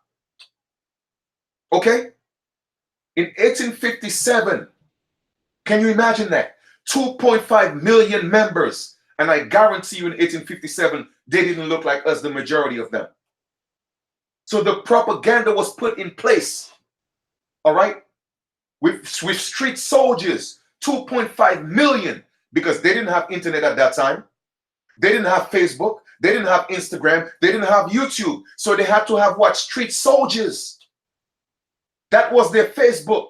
That was their Instagram. That was their YouTube. That was their social media. Man, family, I'm bringing it to y'all like, I don't know who else is bringing it like that, but I'm giving it to y'all, man, whether y'all like it or not. You feel me? And it's up to you to do the rest, man. Because I could only bring you the facts. Okay? The Colonization Society was founded, okay, was one of the founders or the biggest supporters of the Teachers Association, which was first National Educational Association, NEA. 2.5 million members to do their dirty work, to teach our people, take away our people's identity. Okay? Exactly. A lot of these so-called Black leaders, the same way today, those are they are still their foot soldiers because they're doing it today. They still call us African Americans, and they still call us Black. You know who they are. I ain't got to call out no names. Come on, man. Now let us go look at the Colonization Society. Colonization Society. When was the Colonization Society created? Colonization Society created, okay? In 1817, right? The Colonization Society was created in 1817, and guess what? When was the other one created again? Let's go back, Chief. You know, I don't think they got it. What? In 1857. So which one came first? The chicken or the egg? Well, that's just a little humor in there, because if it was the chicken and the egg, then we wouldn't figure it out, because the chicken is the egg and the egg is the chicken. But obviously, the Colonization Society came first, because in 1857 was the Teachers Association. Let's go to the Colonization Society. In what? 1817. So they set a precedence to fund all those societies and had a strict team of 2.5 million people going around the country misleading our people. Now let us do a little reading on the American Colonization Society. Those were the same people that helped fund what? The colony of Liberia that sent so-called African Americans, which was really the freedmen, which was really the American Indian, to Liberia, Sierra Leone, and all those places. You see now how we are tying all this together? Brothers and sisters, man. I'm just saying, family. Okay? Man, y'all gonna learn today.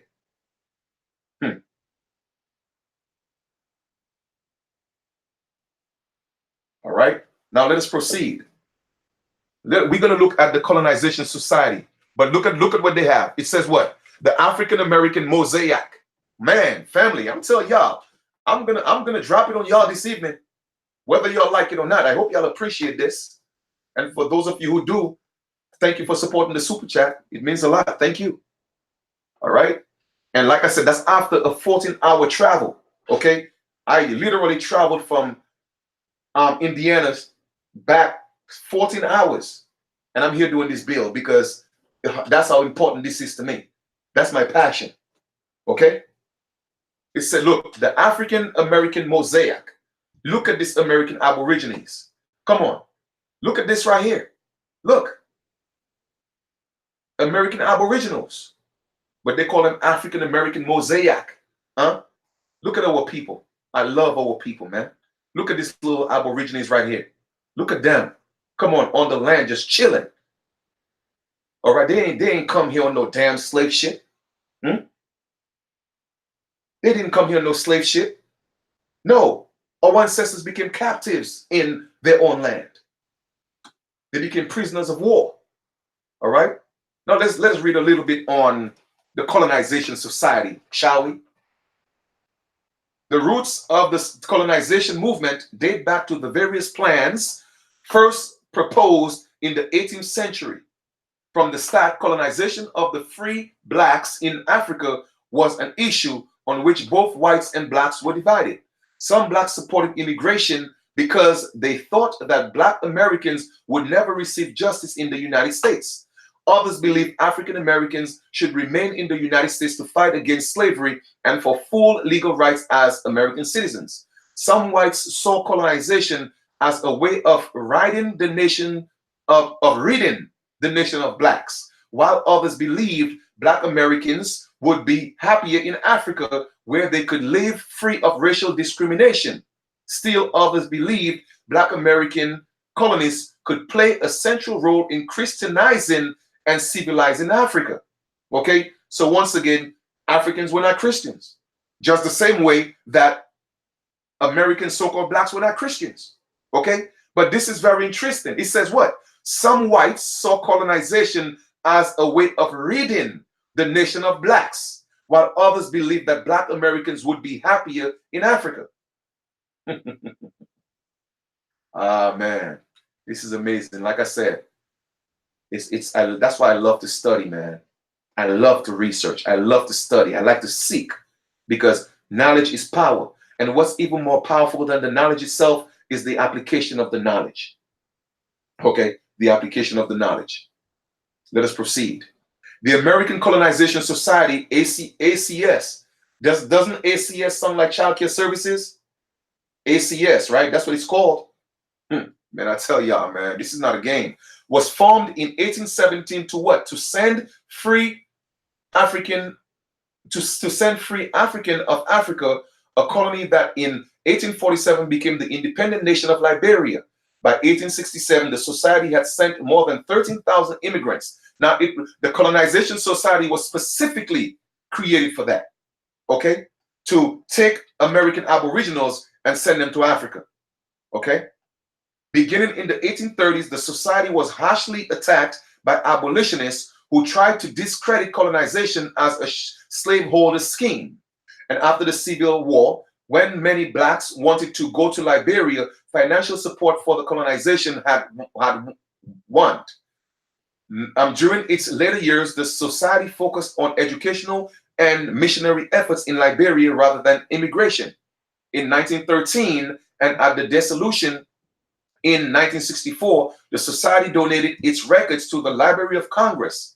The material contains a wealth of information about the foundation of the society, its role in establishing Liberia, efforts to manage and defend the colony, fundraising, recruitment of settlers, and the way in which Black settlers built and led the new nation.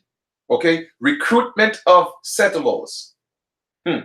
And what the Black settlers. So they were recruiting American Aborigines and sending them to Africa. Moreover, opportunities exist for additional research on the collection. For example, map study could reveal new data about settlement patterns, land ownership, and community development in Liberia. Work on the photographs could lead to identification of more of the individual locations and events depicted. From passenger lists and land grants, researchers could glean new knowledge about Liberian genealogy. And although the early history of the society has been well presented in publications, the post-Civil War period has not been thoroughly examined. Okay, so now I have the beginning of the American Colonization Society. Paul Coffey, 1757 to 1817, a successful Quaker ship owner of African American and Native American ancestry, advocated settling freed American slaves in Africa. Now, I'm going to read that again, brothers and sisters, because y'all have to really get what's going on here, okay? Get what's going on. Paul Coffey, in 1759 to 1817, a successful what? Quaker ship owner.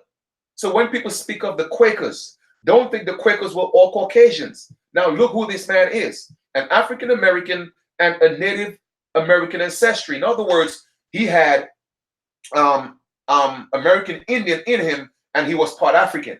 Okay, that was one of a successful Quaker ship owner. So when y'all hear of the Quakers and just think it's Caucasians, brothers and sisters, no. Okay, no. The man was a so-called black colonist. Okay, so like I tell y'all before, a lot of them look like us, even up to this present day. All right, He gained support from the British government, of course, free Black leaders in the United States, and members of Congress for a plan to take immigrants to the British colony of Sierra Leone. Like I told y'all before, when they keep telling y'all, oh, we look like Africans, no, they look like us because they are our people. All right, we don't look like them, and I'm just letting y'all know that. Coffey intended to make one voyage per year, taking settlers and bringing back valuable cargoes. In 1816, at his own expense, Captain Coffey took 38 of American blacks to Freetown, Sierra Leone, but his death in 1817 ended further ventures. However, Coffey had reached a large audience, which his pro-colonization arguments had laid the groundwork for the later organizations such as the American Colonization Society. As a matter of fact, so literally, it was one of our so-called people who created that. Okay, the black colonizationist memoir of Captain Paul Coffey, a man of color. You hear that? It was one of us. To which is subjoined the episode of the Society of Sierra Leone in African and etc. title page. So he was the one who created Sierra Leone, where they send American Aboriginals, and then later Liberia was created, Angola. The Dogon, all those people are American Aboriginals. Okay, Afro-America, those are literally American Aboriginals. Okay, now, so you see what they're doing right now. 22 million birth certificates is being changed to African American, and of course, Jesse Jackson, Obama put it into law. Jesse Jackson brought it back. No, Jesse Jackson brought it back in 1988. Obama put it into law, and also, like I told y'all before, House of Congress resolution, House of Congress resolution 331 happened what? The same year in 1988, when Jesse Jackson called us African American, they had a resolution that says what? The United States government has an obligation to deal with us from a government to government basis. So you see, these people that look like us, they know the truth. They wanted to distract us from this. So family, man, once again, I really don't know what else to do. I mean, I could just give it to you the way it is. You know, I can't sugarcoat it, man. I'm just giving y'all the facts. All that stuff is in the description below. Do as you will with it. It's up to you. All right. But got a lot of work to do, man. Got a lot of work to do. You feel me? Like I told y'all before, 2020 is a pivotal year in our story, in our lives. And a lot of our people are going to continue to perish because you see nothing. And I'm just putting all the pieces together for you so you could see what's going on, right? African American is coming back. All right. It was attested in 1969 by the Teachers Association. Jesse Jackson was a part of that. He brought it back in 1988, the same year when they gave us House Resolution 331 that says that they're supposed to deal with us from a government to government basis, right? So that was a distraction. Then Obama came, put it back into law. So now the Supreme Court is saying, you know what? 22 million birth certificates, we're going to replace that with African American. That is a new contract. And it's being done without your consent. So literally, you're being enslaved all over again, all right? Without being with it, without them having your consent. You see what I'm talking about? So now, a lot of our people are going to go for it because you know what the trick is? If you call yourself African American, it means that you're a descendant of a slave. So now you're going to get some reparations. You see how our people always keep falling for the bag? I'm putting all the pieces together for y'all. Okay? All the pieces together. So now you could bring your birth certificate. Oh, I'm a descendant of a slave. Look, I'm African American. Can I get my $2,000? Not realizing that the bigger picture is this. When we identify as who we truly are, the American Indians, they could keep their fiat currency because it all comes from the trees. We get back what? We get back our land. Where do all the resources come from? Where does paper money come from? Doesn't it come from trees? So we already got the riches, but they got the majority of my people brainwashed, chasing the illusion, okay?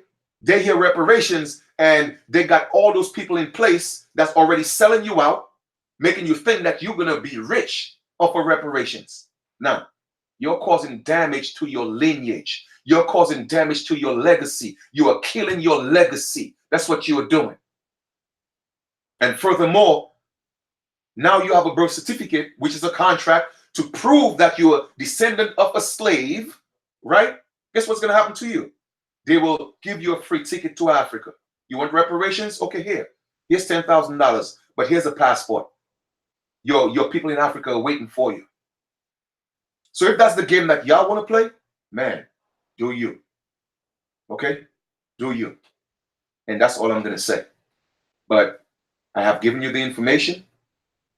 I have not just given you the information. I broke it down. Okay? Explained everything to you. Articulated it the best way that I can. And it's up to you to do the rest. You feel me? It's up to you to do the rest. Because when they make you African American and black, that means everything underneath your feet is gone. You're not on the soil no more. You're literally in the middle of the ocean. Okay? Lost at sea. So if y'all think this is a game, y'all gonna learn the hard way. And I've been telling you guys this for a very long time now. And everything that I said is coming into fruition. Because I already know. I see it. So the new slavery contract was the African American, which Obama brought back. So you see how your president, Obama, y'all love him so much. And Clinton, y'all love him so much. Clinton is the first white black president. Y'all, they always catch y'all with the emotions, man. Always. They play on your ignorance. They play on the fact that the majority of my people don't study and search and research and seek because they got to watch Power. They got to watch Empire. They got to watch all these reality shows. They got to turn up. Okay? They got to dance to the new twerking song, the new twerking sound. They got to come together and puff weed all day, every day. And I'm not putting down my people. I'm just letting you know some things we got to give up. We got to make this sacrifice so that our children have a better future. Okay? For real. Okay? We got to change the legacy of our children, family. We can't afford to keep pushing the slaves out. All right? And I'm going to do a video on that as well, about our women just having slaves and our men giving our women slaves, okay, to produce slaves. That got to change. So it's a couple of, other great bills that's coming. You feel me? We got to stop that. This contract, we can't afford to get into that. One of my brothers, he just had his baby. Congratulations, over 7 pounds. And he set them the laws. Natural birth. They couldn't take the placenta. Okay. And he didn't sign their birth certificate. He said, nah, I got my own. You feel me? But that's when you know the laws. When you know who you are, you could pull those laws out and make sure they respect it. So therefore, his son is not a slave. His son doesn't have that contractual piece of paper that calls him or identify him as a slave. So much respect to my brother for taking the stance on that. You did.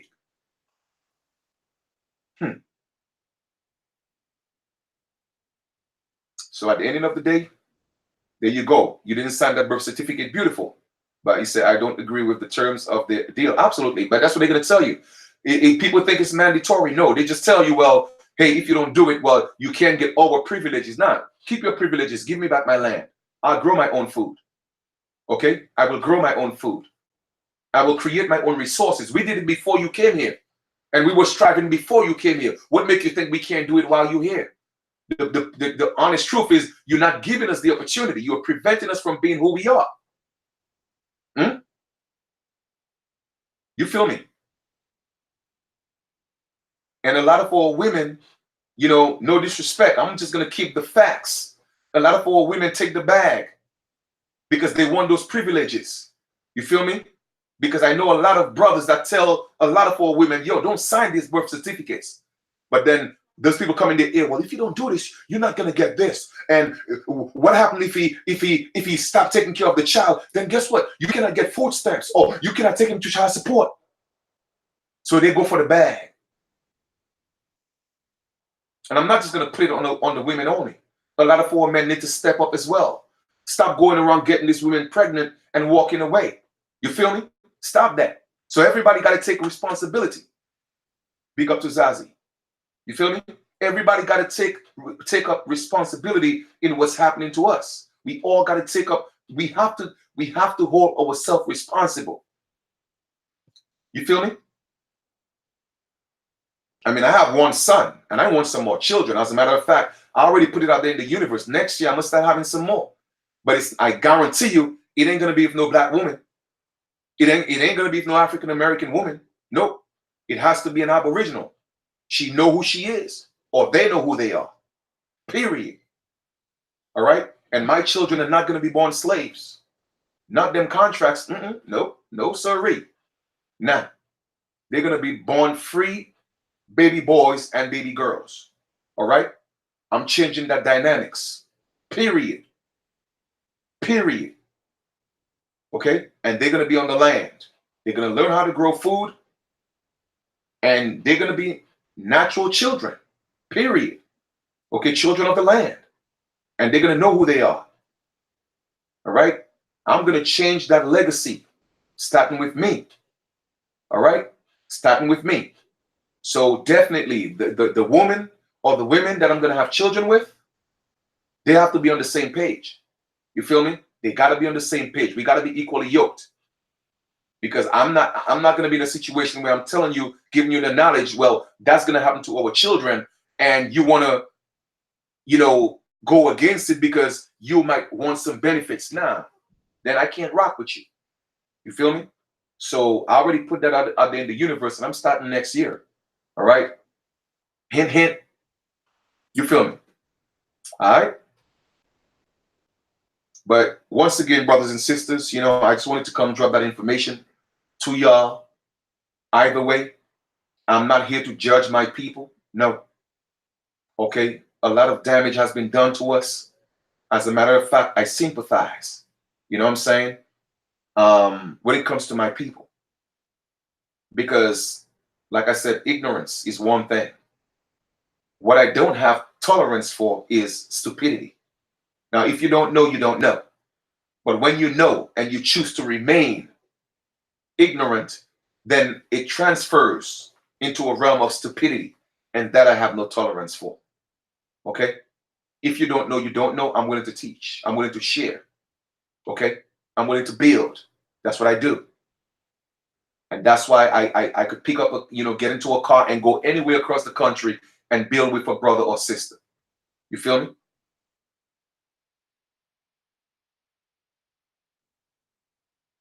I do. You feel me? But we have to change the legacies that we are leaving behind. We cannot afford to pass on the whole perpetual slavery mentality. Okay? That contract that was signed on paper, we got to revoke those things, family. All right, we got to.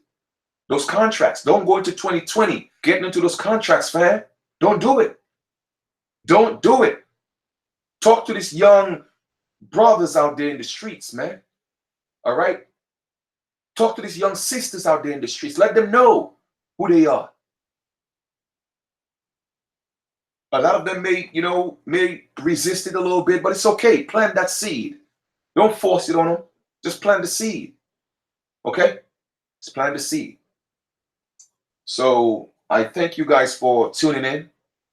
I hope this build was, worth it. You know what I mean? Like I said, I'm always coming in truth, walking in light, bringing the information to you. I want to see my people rise. I want to see us be successful. I want to see us be free. You know what I mean? I don't want anything for us that other people don't have right now. You feel me? Everybody else gets the opportunities. We are the only ones who don't. That alone in itself should let you know something is wrong. Even when they tell us we are Africans, even real Africans come here and get opportunities that we don't get. So why is that? Why is that? You feel me? It's because we are not any of those things that they identify us as. The truth of the matter is we are the original people of this land. And they know the moment we get to know that and we step up and claim that, then they gotta relinquish their power because the true gods are here. And that's why I tell people, I'm a god, I'm a deity. Call it what you want, Chief is cocky, or man, call it I don't care. I just know who I am. You know what I mean? And they have no power over me. Period. Now, if they want to abuse this flesh, you know what I'm saying? And they want to detain this flesh because they got bigger guns, you know what I'm saying? Or they have a bigger gang, then you know what? Fine, do you. But the I am in me, the real me, you have no power over that. You have no power over that. And y'all can't buy me. Okay, I'm not going to sell my people out. I'm not going to take the bag because I already know the money is an illusion. It's an illusion. And anybody who know me know how I feel about fiat currency. I don't give a damn about it. I use it because I have to do what I got to do. And guess what? Everything that I do with it, it goes towards my people. Everything towards our indigenous processes. So I'm playing my part. I'm giving my all because I'm passionate about what I do. You feel me? So at the end of the day, man, I'm not asking everybody to be me. All right? Because everybody have to be who they are in the present time that they're supposed to be who they are. All right? But I know who I am. I'm a God. All right? A man made in the likeness and image of my creator. And nobody could take that away from me. And I'm just here in the flesh having a physical experience. All right? Elevating my fallen brothers and sisters. That's it. That's it. So let us continue to build. Let us continue to educate each other. Let us learn how to love each other more. Let us learn how to protect each other. All right. Basic fundamental rules of Mother Nature. Self-preservation. Okay. Self-preservation. Number one rule. Gotta be in a position to defend yourself, or else a bully is always going to bully you. You feel me? And I just want to give a shout out to my brother, Marlon Pierre. We have, like I told y'all before, we have a great opportunity coming to you guys, and we are just building on that. And I'm gonna bring him and hopefully maybe another gentleman, if possible, on the platform to bring that opportunity to y'all. I've taken a look at it, and I love it so far. And all I could do, I could just present you with the information, and at the end of the day, you do what you want with it. You feel me? But I thank the brother for just bringing that information to me. You know what I'm saying? So indeed, money is the system. Plantation cotton, which is nothing but green cotton, and the people. Of course. The fiat currency, man, is just an illusion, man. It has no value. The real value is our energy. You feel me? And we have to realize that. Okay. So once again, I appreciate, love you guys. Thank you for tuning in. Like I said, I'm still exhausted, so I'm gonna conclude the build. I'm gonna get some rest. Got some meditation to do. You know what I mean? Tomorrow is another continuation. More work to be done, but we're gonna be just fine. And I'm before I leave, I'm gonna just share an allegory with you guys. Okay, an allegory, mind you. If you don't know what the definition of an allegory is, like the Bible was written in an allegorical form, meaning that it wasn't meant to be taken literally. So I quote the Bible because I know it wasn't meant to be taken literally. You feel me? So I know the message that's there, and I know how to articulate it. All right. So I'm going to use an allegorical story in the Bible two scenarios. Okay. Two allegorical stories so that you would see two different perspectives. First, we're going to look at Noah's Ark. Whether it was real or not, I don't care. My question is, did you get the message? Right? Thanks a lot, Fury Taino Aborigine. Once again, I appreciate you for supporting the super chat. All right? Give thanks. Thank you so much. All right? Let us look at the Noah's Ark for a second. All right? This is exactly, and now I'm not comparing myself to Noah, but I'm just saying this is exactly what people like me are doing. All right. We are telling you about the storm that's coming. All right. We are telling you about the detriments of the life that we are living because we are not in our proper form, in our proper identity. And a great fall is coming. A great disaster is coming. And I'm asking you guys to protect yourself. Come together, build that ark. All right, so that you could protect you and your family. But a lot of people are out here, they're not paying no mind, okay? They don't care. A lot of people are even out here, degrading me, talking about me, spreading rumors, spreading propaganda, you know what I'm saying, trying to take me down. And that's just part of it. You feel me? That is just part of it. And I don't let these things bother me because I'm going to continue doing what I'm doing. But the point I'm trying to make is a lot of people are going to miss stepping into that ark and they're going to get drowned by the flood. And 2020, there's going to be a flood, not a literal flood. It's an allegory, okay? Where a lot of people were warned. A lot of people were informed. I've been telling you guys this for a very, very long time, that this day was going to come. And 2020 is that year moving forward. That storm is going to come to light. That flood is going to come to light.